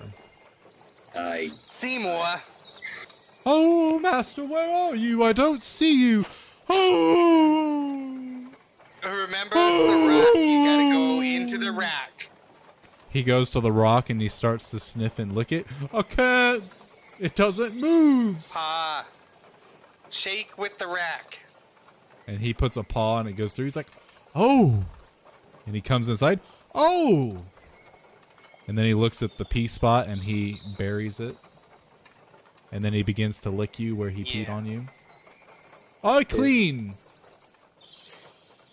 I digitate our hobbit friend. You guys watch as Beltran flies inside of the rock and observes he observes Three-Toed Jim up and down, observes Seymour, flies back to Trina, who has now stood up from the tree and comes over towards the tiny hut. Are you awake now? What did I miss? Well, we have 2 new visitors with us. And I point to our small companion and his faithful steed.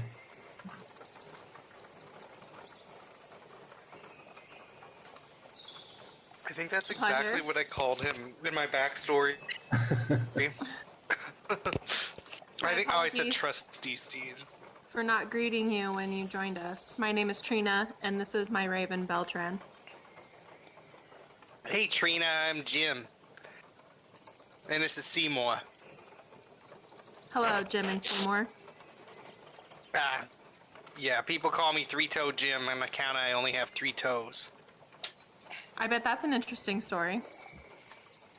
Yeah, if only you were here to listen to it. I'll have to hear it later. Hopefully you have a recording or something.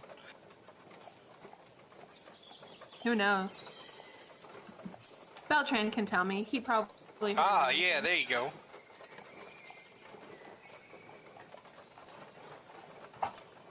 Anyway, where are we? Are we still on the way to the city? Yeah, a little closer now. Thanks to our to Jim here. You got us there a little faster. Good. That's very good. And I smell something amazing. I'm assuming Dr. Thorpe is making dinner? Good.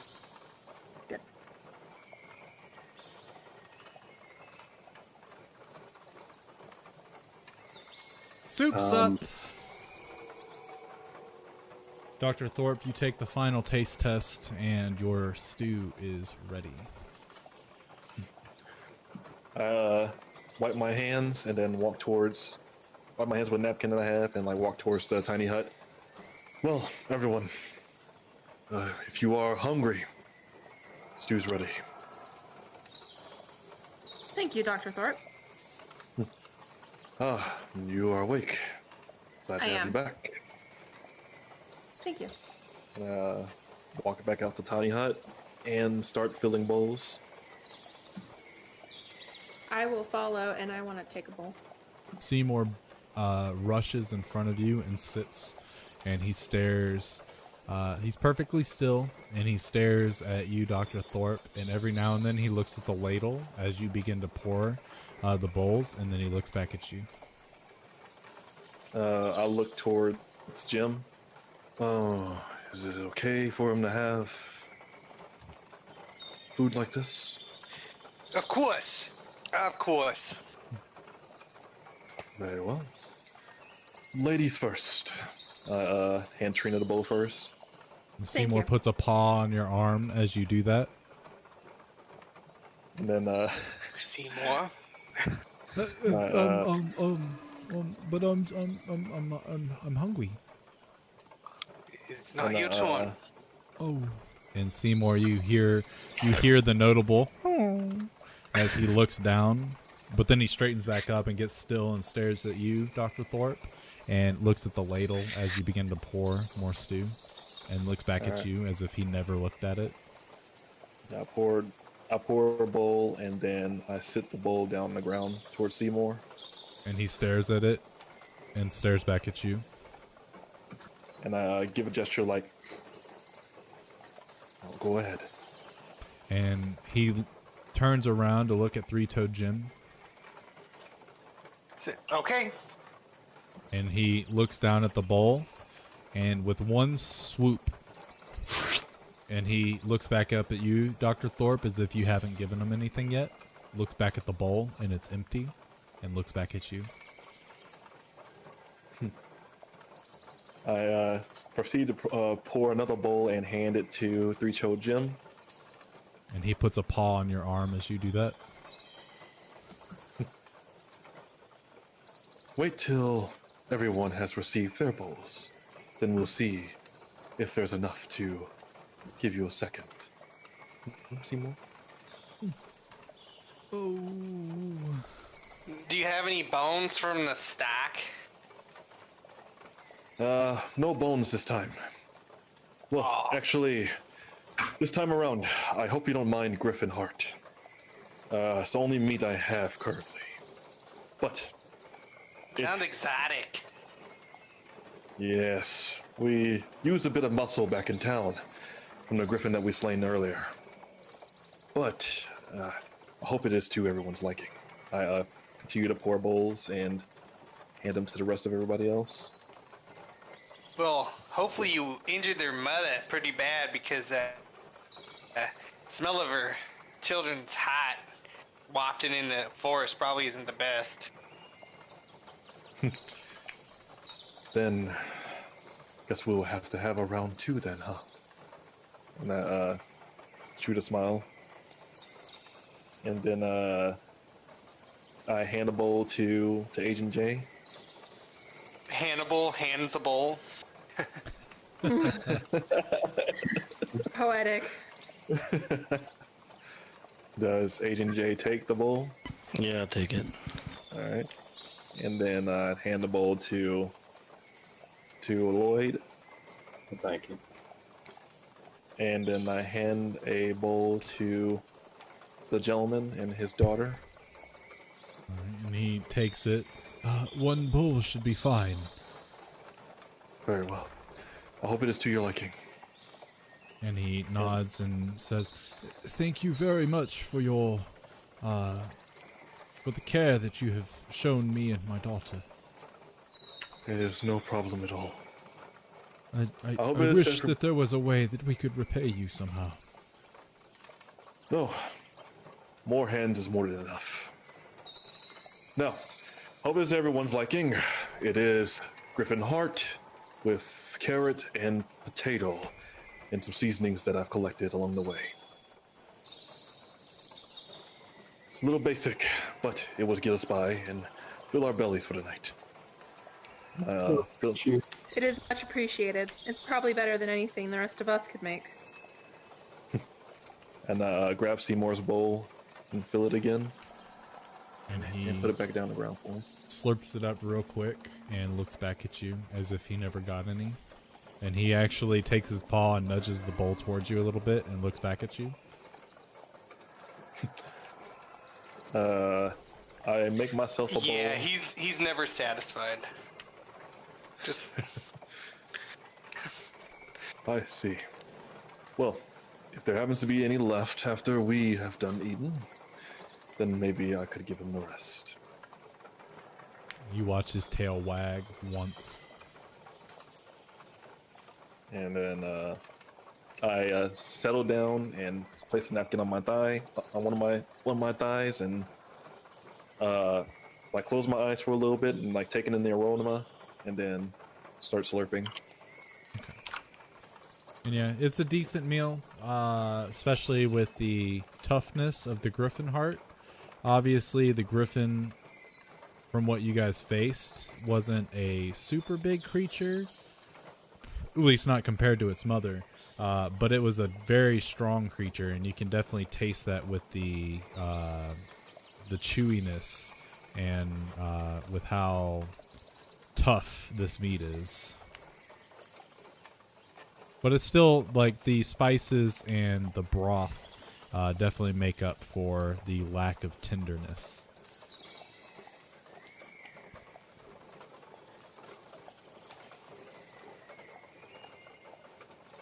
So all in all, a good meal. Well, it'll make it 10. Oh, that was really British. Sorry, I'm working on my accent. It'll make a turd. Funny. Just taking in all the taste and enjoying every bit of the meal. Okay. Does anyone else 1 second? I'm good, but thank you. I'm good. Thank you as well. Very well. I know Seymour wouldn't mind taking some. Then I finish what's left in my bowl, and I go ahead and how much would you say, like, as far as like how much stew is left? Probably enough to give maybe a couple more folks another helping. So not a whole lot. There's definitely not going to be leftovers with this large of a group. Okay.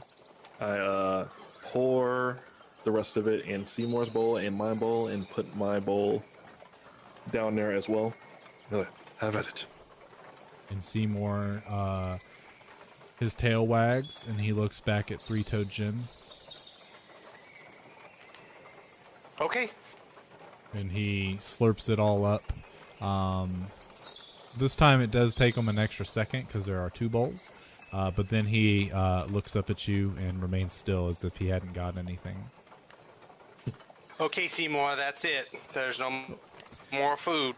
And Seymour looks down to the ground and he pouts and walks towards Three-Toed Jim really slowly and then lays down. Hey, no crying. You got more than we've had in weeks. And you didn't have to run the whole way. You should be happy. Yes, I know, but oh, it was so good. I've never tasted anything so good before. I think if we stick with these guys, you might get more meals. That would be great. All right. I proceed to like start cleaning the small pot that I use for the stew, and get ready to like put the fire away. Okay.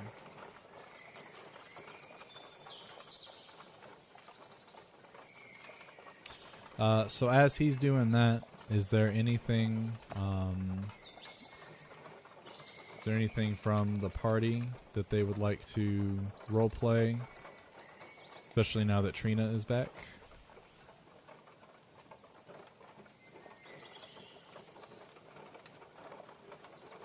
I like as I'm like finishing up cleaning up, I'll look towards Trina like, you were in that state for a long time this time. I was. Was anything important? Brady. So while you were in that state, your consciousness essentially traversed to the demi-plane of your goddesses, where they started to discuss a little bit more about the world, specifically the empire that you're in. And one of the major things that they were harping on is that magic in this empire is not tolerated unless it comes from a divine source. And the powers that they have given you technically do come from a divine source, but it does not get perceived that way because they are not a greater deity. So they were trying to essentially tell you to be very careful with your magic. They don't want you to fail on your quest because of something that this kingdom ended up doing, especially because the kingdom's not really at fault. And they went to go in on a little bit of the history of what has happened to this world, which not everybody else had that history roll, so I will put that in your journal at some point when I get time over the weekend, hopefully.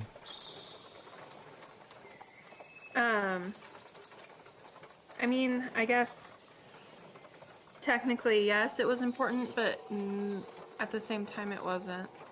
They kind of essentially were warning me about this country, this empire that we're in currently, more so than what we've already been told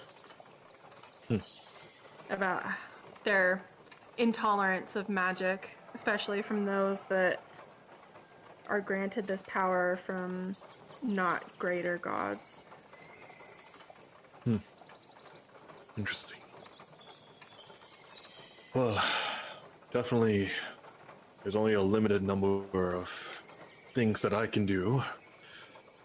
I also have a few abilities myself, but it doesn't take away from my ability to fight. No. I just think that especially as we're getting closer to the city, we need to be more and more careful about who we use our magic in front of. Indeed. I couldn't agree more.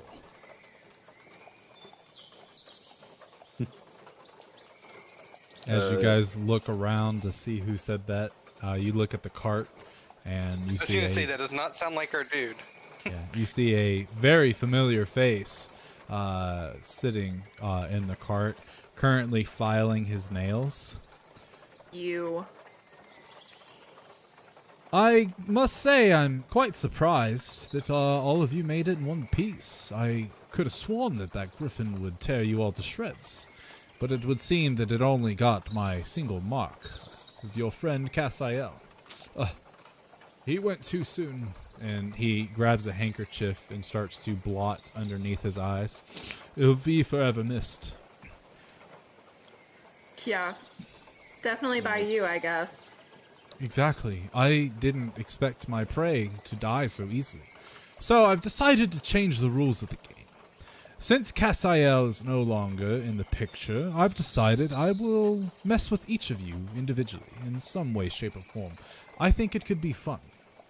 Especially because of all the great help that I've given you, I think you can at least see this part through. A little game between me and you all. Except for your new friend. And he points directly at you, Three-Toed Jim. Yeah, I'm playing my own game. I don't really want to get messed up in this, so... Well, hold that thought, because I think that we could help each other. See, I happen to know a little bit about Rusty May, and I also know perhaps maybe the location of a few of your toes. Holy shit. Alright, this is... I knew these guys were the right guys. He hops out of the cart and starts walking towards the tiny hut. I wanted to come by, though, and tell you that I completely forgot. It slipped my mind, actually, that the Griffin, the whole deal with that bandit crew that I had, we had made a deal with Grim Meadow and Burkton and some of the other settlements that we wouldn't steal from them. They would give us the cattle, things like that, in order to keep the beast at bay. So they knew all along what it is what we were doing. I wanted to let that sink in for those 2 lives that you took a few days prior. Did they tell you about that Three-Toed Jim? He traverses the spot where your alarm spell is, Alfred, and it doesn't trigger. I noticed this and then ask, are you really even here? Or is this just some sort of projection? And he looks directly at you through your tiny hut, walks right on through the tiny hut, and he pokes your shoulder. Does that feel like I'm here? And it feels like he's poking you. Just asking. To answer your question, sir, no, I did most of the talking. He looks over at you. Goes, ah. Interesting indeed, then. How rude of me. I know you, but you do not know anything about me. I have become this group's benefactor as of late, and I wish to give you the same opportunity as I have given them. He holds out a hand for a handshake. I am Lord Saxon Carlisle. Charmed. As I'm sure you are. Charmed. That's better. Royalty doesn't come from where you're or from where you are, located in Moston. Which, I must say, I do enjoy your imports. They are very delicious. Have you ever had whiskey, though? I have not. I've heard there's some whiskey over here. Do you have any? I don't have any with me at the moment, no. And I don't know if they're willing to share the stores that they have on the cart over there. And he points at the cart. Which, by the way, did you know you're missing bottles? Come again? Yes, that stock that you stole from my bandits. You're missing a few. Like empty bottles? No, they're just... Excuse me. They're just gone. You had 9, now you have 6. I haven't been keeping track, to be honest. Oh. Well, it's good stuff. As he's talking to them, I just pack up the pot and everything, head to the cart, and start packing up all the cooking supplies, and then I check the cart and see if there's like any evidence that I need to notice there. Not that you'd be able to find at this point in time. Okay. Are you telling me you guys have some grade A whiskey in that cart and we're not having it now? Break that shit out, bro. My thoughts exactly. But I wanted to come by and humbly invite you to my estate once you get to Creyate. I will be having someone meet you at some point in time to lead you there. So I wanted to make sure that you're aware that when someone says that Lord Saxon has humbly invited you, that they do mean so.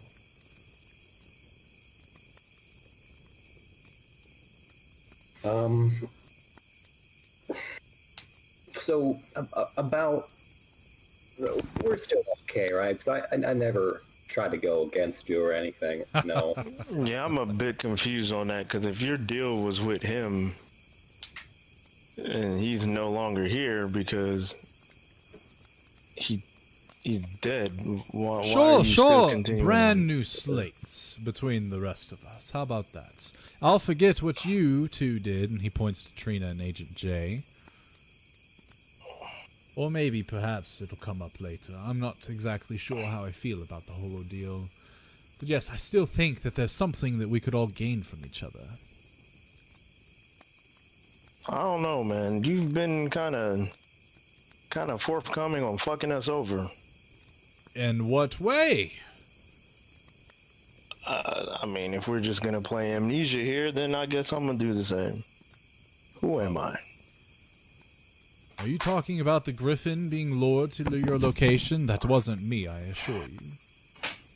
And yet, you said it with such clarity on the events that led to us fighting the Griffin that somehow it seems very hard to believe that you're not involved somehow. Oh, I never said that I wasn't involved. I just said I didn't do it myself. Oh. Well, then who'd you have do it then? Why, of course, the townsfolk. So, okay, so what is it? Why are you here? What is it that you need? I just wanted to make sure that you accepted my invitation to my estate. Nothing more. Okay, well, when the invitation comes, we will be sure to make sure we do something about it. Very, very good. And he stands up and gives you a courteous bow. Well then, I hope you all enjoyed your stew. He sniffs the air. Smells wonderful. I think that I might have you make me a stew of that same caliber, Dr. Thorpe. It would be a pleasure. A smile. And he begins to walk away. And one more note. Do be careful upon entering. I have seen some dreadful things that could possibly happen, and I would hate for our meeting to be cut short because of your carelessness. Thanks for the heads up. Appreciate Yes. it. Have a good night. And he smirks at you and walks out of the tiny hut. Walks past the alarm spell. Goes on the Answers other his side of phone. the cart. And yeah, this is Lord Saxon. I'm just joking. He doesn't do that. And then you hear his footsteps as he's walking away, and then suddenly they're gone. So that Who is that? That's He's too powerful for his own good. that's someone we That's Lord Saxon. That's what it Yeah. is. earlier, and he's kind of been shadowing us this entire way. He kind of can see the future, and is very influential. And whether we want him around or not, it sort of just pops up. Do you think that perhaps I could join you on that invitation? Maybe he can see the future of my dear Violet? You You don't want to see the future that he's peddling. Yeah, I'm not going to say no, but I'm going to warn you that he's probably going to Lie about it, manipulate about it, Yeah. make you sell your soul for it. something of that. He Yeah. kind of smirks. The one thing I don't have left. Oh boy. Oh, you'd be surprised. At least you got all your toes. I guess that is something to be joyful about. And he looks back to his daughter and strokes her hair. And I'm desperate at this point.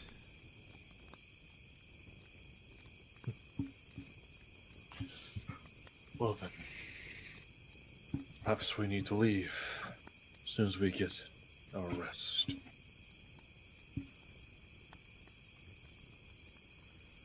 And start setting up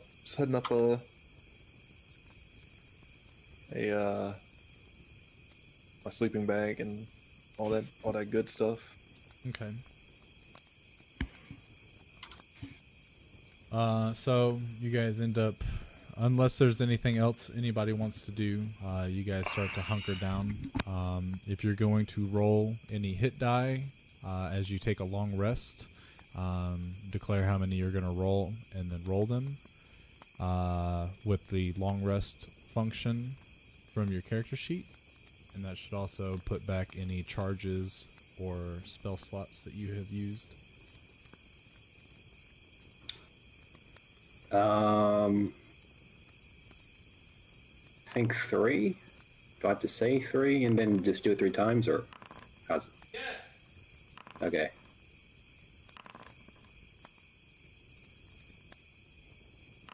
Well, I said 3 beforehand. I didn't need to use the last one, but I used it anyway. Okay. Yeah, you're supposed to. Okay. Correct. Now my spell slots are back, or not all of them yet? They should be once you complete the long rest. Okay. So once you hit the complete button, it should pop all your spell slots back. There's a complete button? Oh, I didn't click the rest. I just clicked roll. Okay. There it goes.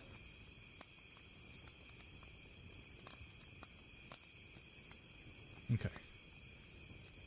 All right. So unless there's any RP, I know it's been pretty low RP this session, so yeah, true. Because I was gone. So the next morning, you guys wake up and you pack up and you head on out. And as you hit the road, you getting closer and closer to Creyate, and Three-Toed Jim is at the reins. And Trina, the thing that you notice is that for whatever reason, having Three-Toed Jim be the one to navigate or at least lead the cart, you guys are going much faster than you guys were doing when Dr. Thorpe was doing. And you don't see that he's doing anything really different. You just notice the weird colors that manifest around the horse, and occasionally you see that it essentially has like the head of an elk every now and again. Very, very, very strange, but also really neat to see at the same time. Why The can't I horse. move the thing? Oh, that's why.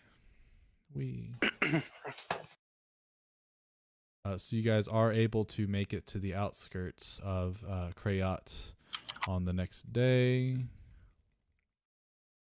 roughly about the 5:30 p.m. mark. And you notice that the weather is decently clear. There's a couple scattered clouds here and there. But otherwise, nothing out of the ordinary. So let me find.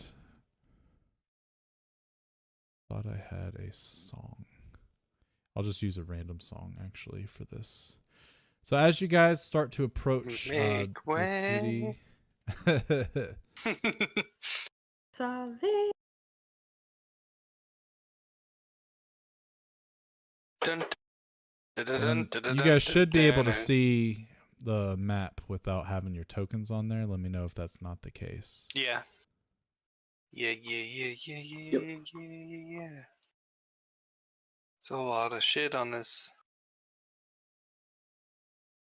big ass It's a town. big city. Actually, do I have a different one I want to use? I don't think Hey, so. look at this GTA map. Does the Curse of Strahd fight music? Oh, great. Blah blah.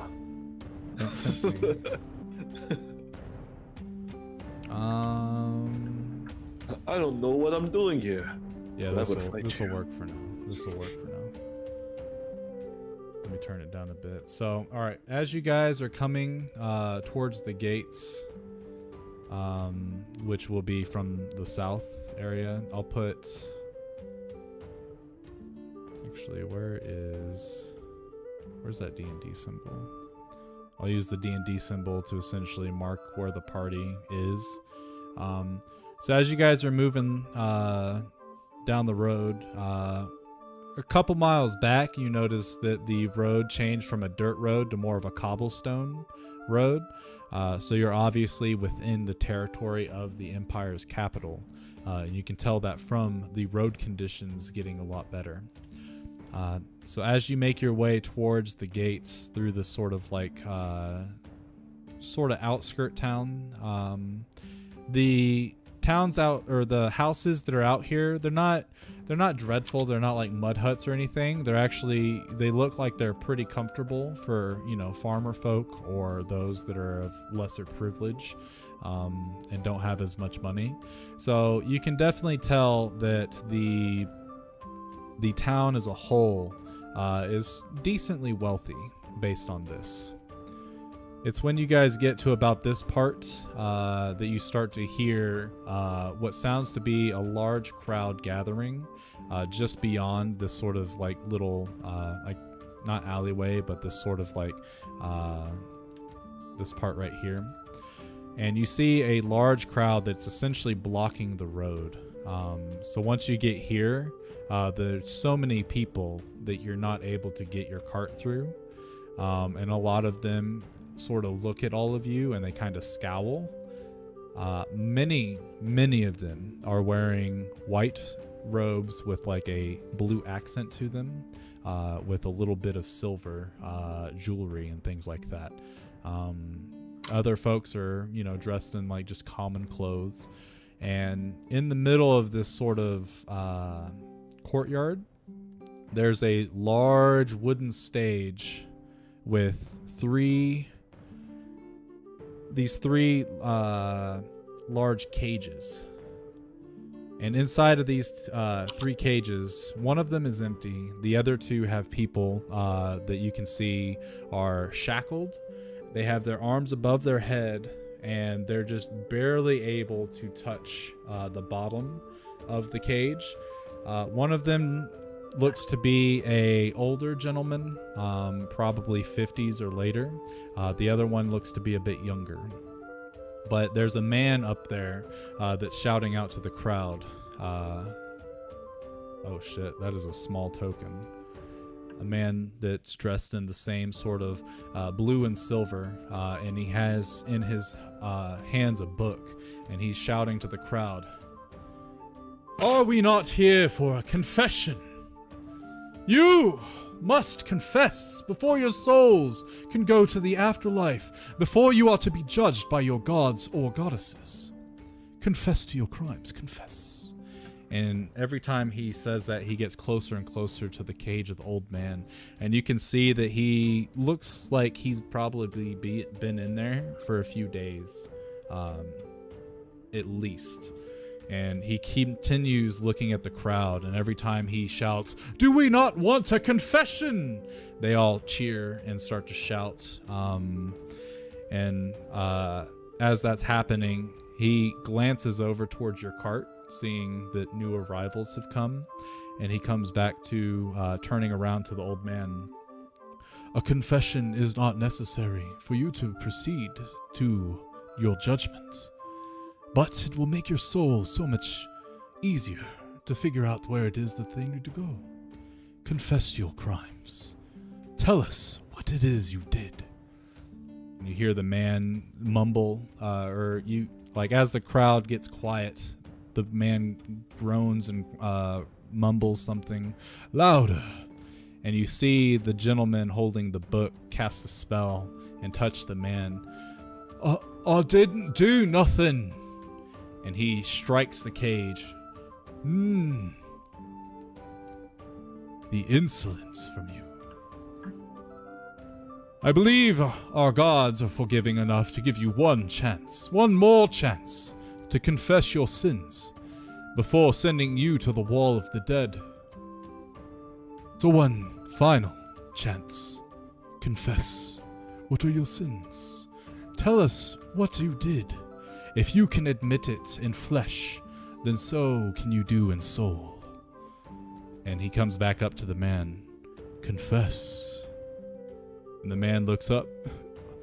I just needed food for my family. We were starving. Yes, I cast a spell to get a good deal. And there you have it. An arcane trickster, using his spells to charm the innocent shopkeepers, to steal from their mouths to feed his own. Your confession has been heard, and the gods will see you now. And you watch as he opens his book and starts to chant, and there's this sort of blue aura around him. And as that blue aura comes around the cage, which you're just now noticing has a bunch of daggers attached to it, the daggers begin to float, and they start to spin around the cage. Your confession is just. And he closes his hand, and as he closes the hand, all the daggers point towards the man, and at the same time, all 10 of them stab him at the same time, and you hear him groan for a split second before you watch as his lifeless body dangles. Another soul to be judged by our gods. May they judge righteously. No one that sins, no one will be able to hide their sins in the afterlife. A confession makes that easier. He goes to the next man and starts to go through the same ordeal, except for this man refuses to confess anything. And you can see the gentleman is getting frustrated. He's getting to the point where he's gives him the same offer. You have one chance to confess. One more chance our gods will give you. I didn't do nothing. And as he says nothing, the man holds up one finger, and one of the daggers jets into his thigh, and he screams. He holds up another finger, another dagger goes in right around the kidney area, and he screams again. And he does it very slowly with about 5 seconds in between each finger. And by the time he gets to the 7th one, you can see that the man is dead, but he continues to go all the way to number 10. And his soul will be damned to the wall of souls. A tragic fate for any of you that wish to live an eternal life of luxury and peace by the side of your gods. He turns around and outstretches his arms. This is the end of today's public confession. I hope for all of you a blessed day. And he steps down from the stage, and as he does, everybody parts to make way for him. And he gets towards the end, probably about right here. And he glances over at you all, and he smiles. And then he walks away towards the gate. As he does that, everyone starts to part ways and go their own separate ways, giving you enough room to essentially make it past. Let's put him over here for now.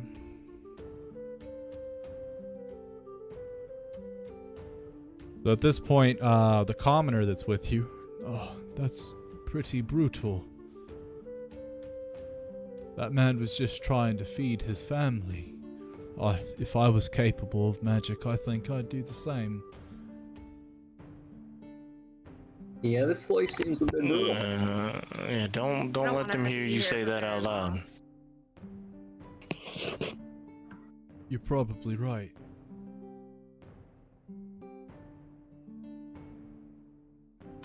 And I'll assume you guys head up towards the gate, right? Mm-hmm. Okay. As you get to the gate, the guards stand in the way and hold up their arms. Halt! Halting. State your business to the holy city of Creyate. Where are you coming from? What's your business here?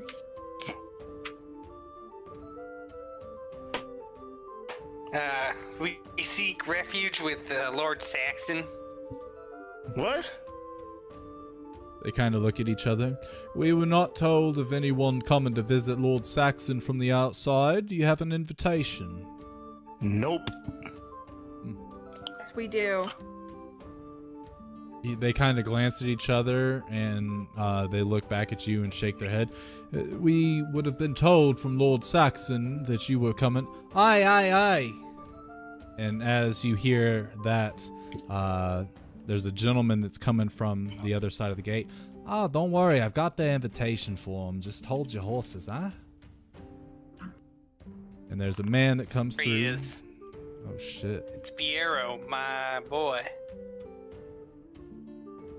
Oh, God. I don't know why his token is so fucking small on this. There it goes. So a gentleman with a really nice looking hat and a feather in it comes up. And you can see that he's dressed quite modestly. He does have a rapier and a few daggers on his belt. And he comes up and tips his hat to the guards and like, yes, Master Furo. And they stand aside. All right. You good at driving that thing? We'll go take it to the stables real quick, right on the other side of the gate. And he jumps up with very excellent finesse and sits next to you. Just head up and take an immediate left once you get through, huh?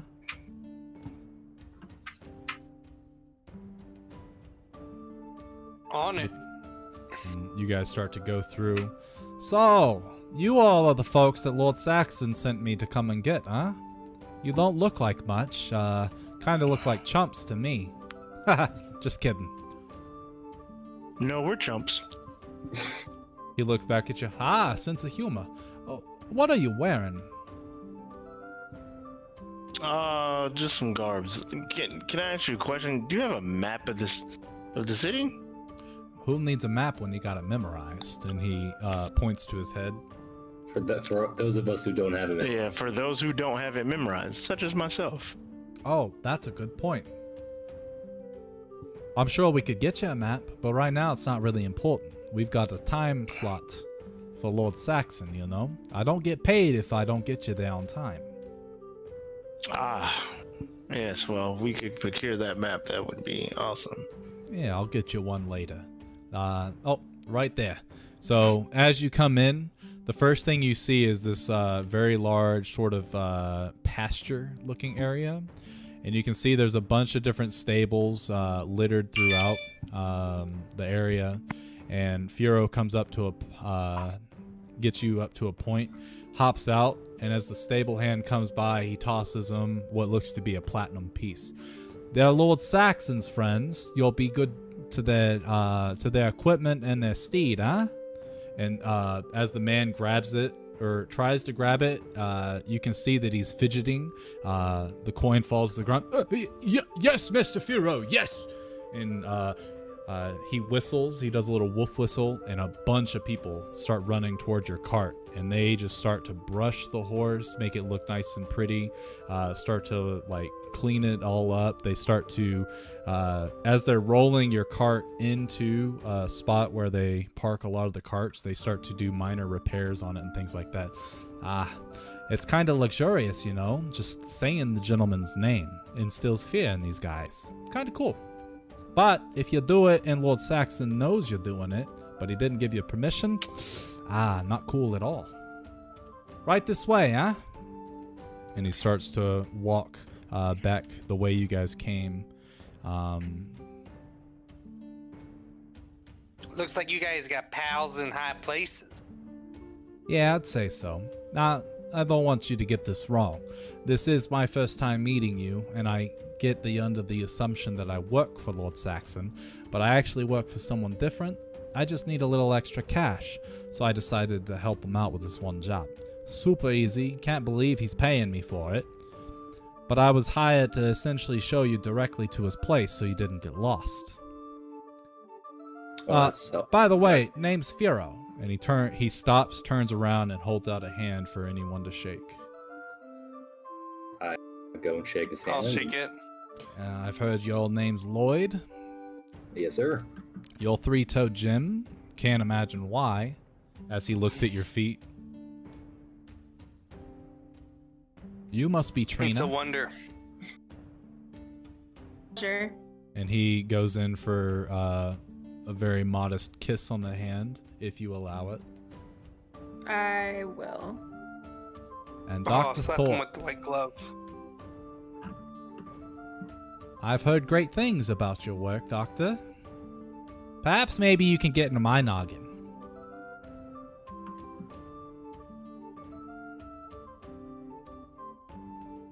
You're muted, by the way. It would be a pleasure, as long as you have the coin. Oh, I see we charge a high price, eh? And then the man of mystery himself, Agent J. You don't have to call me Agent, but I am Jay. That's what they call you at the MIB, is it not? I raise an eyebrow. I know quite a bit about you, even though no one else does. Yes, we will be talking. I'm sure we will, yeah. And by the way, don't even think about bringing that little trans device out, huh? We cool? I don't even know what you're talking about. And he winks at you. You're right. No one knows. And he begins to take you guys deeper into the town. Inevitably, you get to this area back here. We'll put the party roughly around there. So as you guys are walking through the town, there's a few things that you notice. You notice that there's essentially guards that are posted at almost every corner of the main streets. There are also extra patrols on horseback that are going through the streets. All of them are wearing some sort of like breastplate. Some of them are even more heavily armored and armed with like plate mail and things like that. And they're all wearing the same sort of blue, white, silver coloration. Something with that color scheme seems to be the main emphasis of the guards here. Every now and then you see like a what looks to be sort of like a major hub for the guards, as there's like, you know, multiple, like maybe 10 or 15 of them at a time, all in one location. And you can see that they're bringing people in from the streets and essentially charging them for crimes and things like that, or not paying their taxes, any type of crime that could happen. They're bringing them in and booking them and stuff like that. You see that happening. And as Firo's walking, how did you all get caught up with Lord Saxon? I don't think he usually meets outsiders very often, so you guys must be pretty good folk. How'd that thing with the griffin go? He told me you guys were supposed to probably die from it, but it looks like you're doing fine. So is he just open about his business? Nah, I just asked him a couple probing questions and got what I needed. Kind of connect the dots from there.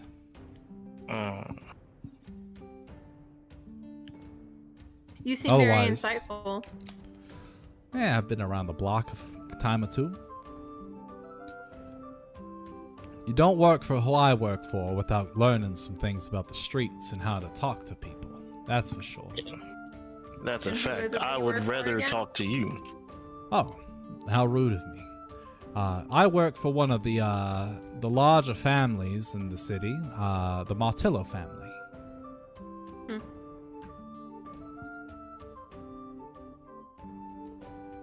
He runs the orphanage. Would Trina know who they are? Roll history at disadvantage.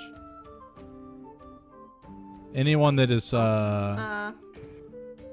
proficient in history can roll history with disadvantage. Including Agent J. Nah, I just don't know.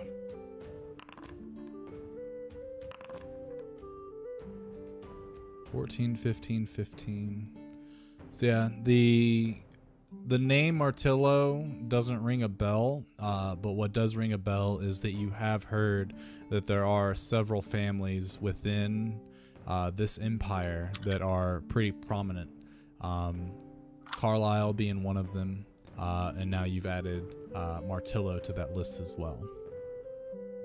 Okay. Oh yeah, he's a humble guy, you know, doesn't say much. He's actually, he's all about it for his people. He runs the orphanage of the town. Actually, there's 2 of them now. He just did a grand opening for another one. Very, very nice guy. A mobile one? Another one. Sorry. I know the accent's kind of thick. I'm not really from around here, you know?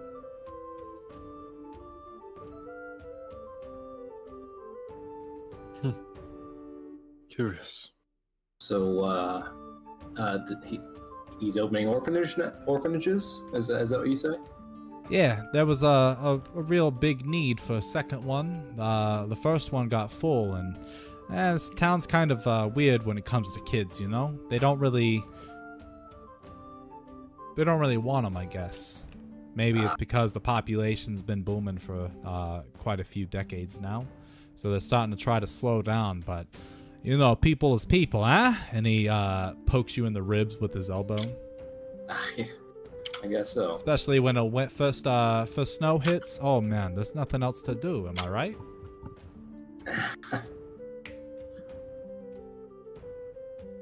But anyway. I guess question.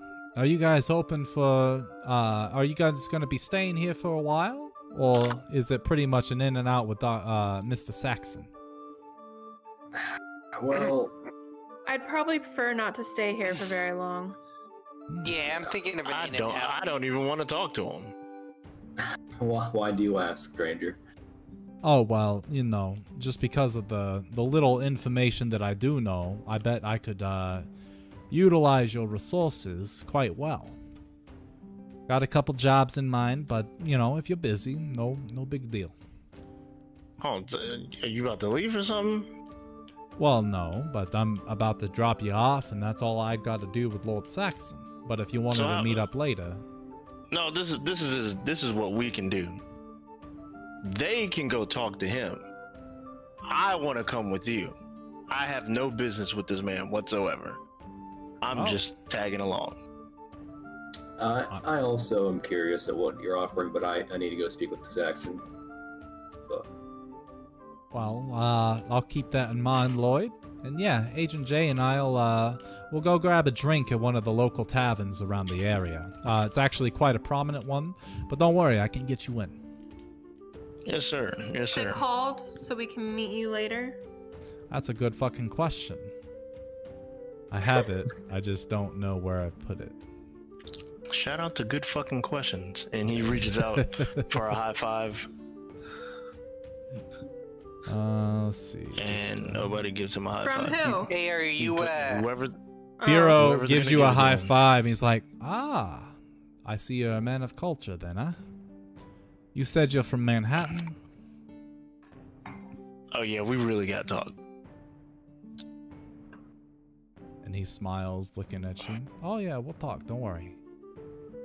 Hey, yeah, Fiero, are you gonna get in trouble because you're not delivering this guy?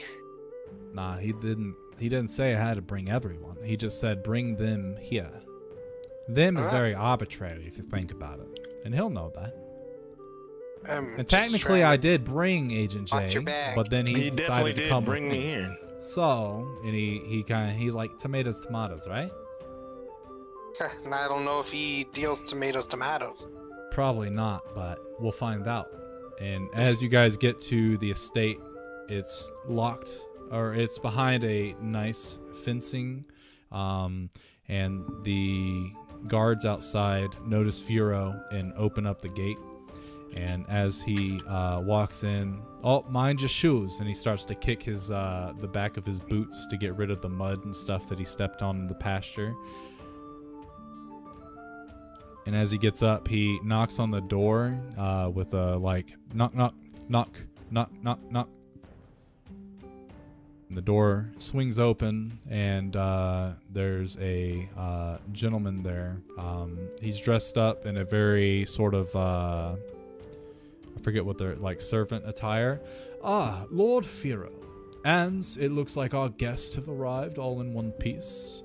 And grabs a sack from his belt and tosses it Firo's way, which Firo grabs with 2 fingers. Tell Lord Saxon I appreciate it, but I don't think Lord Martillo wants me to be doing anything else for him, so tell him I humbly decline his next offer, and I send my condolences. And he starts to walk away. Oh, and another thing, one of these folks don't really want to come in to see Lord Saxon. I'm sure he'll understand, right? I'm sure he'll find out a way to meet with Agent J. Oh, just tell him he doesn't even have to talk to me, at all. I look towards the group, so when we meet, just let me know which way he's gonna fuck us over this time, and then we'll catch up after that. If you don't wish for your watch to get repaired, I will tell him so. The rest of you, please, come in. God damn it. Oh shit! He called your bluff there, buddy. I'm kind of tied here, but where can I find you? Oh, well, that's all good. I'll still go get that drink. It's actually a tavern just down the street, and he would tell you the tavern name, but I haven't. I've got a bunch of shops and stuff, but I haven't actually gone through and populated the map with everything. I plan to do that before Call next it session. the Lame Duck Tavern. Is it like a main tavern? Yeah, it's one of Lame the Duck bigger ones, Tavern. especially for more prominent folk. All right. Well, I'll just. Do you have that map or no? I told you I don't have a map. I've got it memorized. I thought you said you had a map. All right, never mind. All right, so I guess we'll just reconvene at a different time. Okay. All right, sounds good. Yeah, I'll meet you there after a while, but I'm not gonna stay there forever. I've got other things to do, you know. Gotta earn that bag. All right. I understand. Gotta get to the bag. So he tilts his hat and says, "Y'all have fun now," and then he starts to walk away. Right this way, Lord Saxon is waiting for you in the den. And as you guys enter the estate, that is where we will end tonight's session. Woo!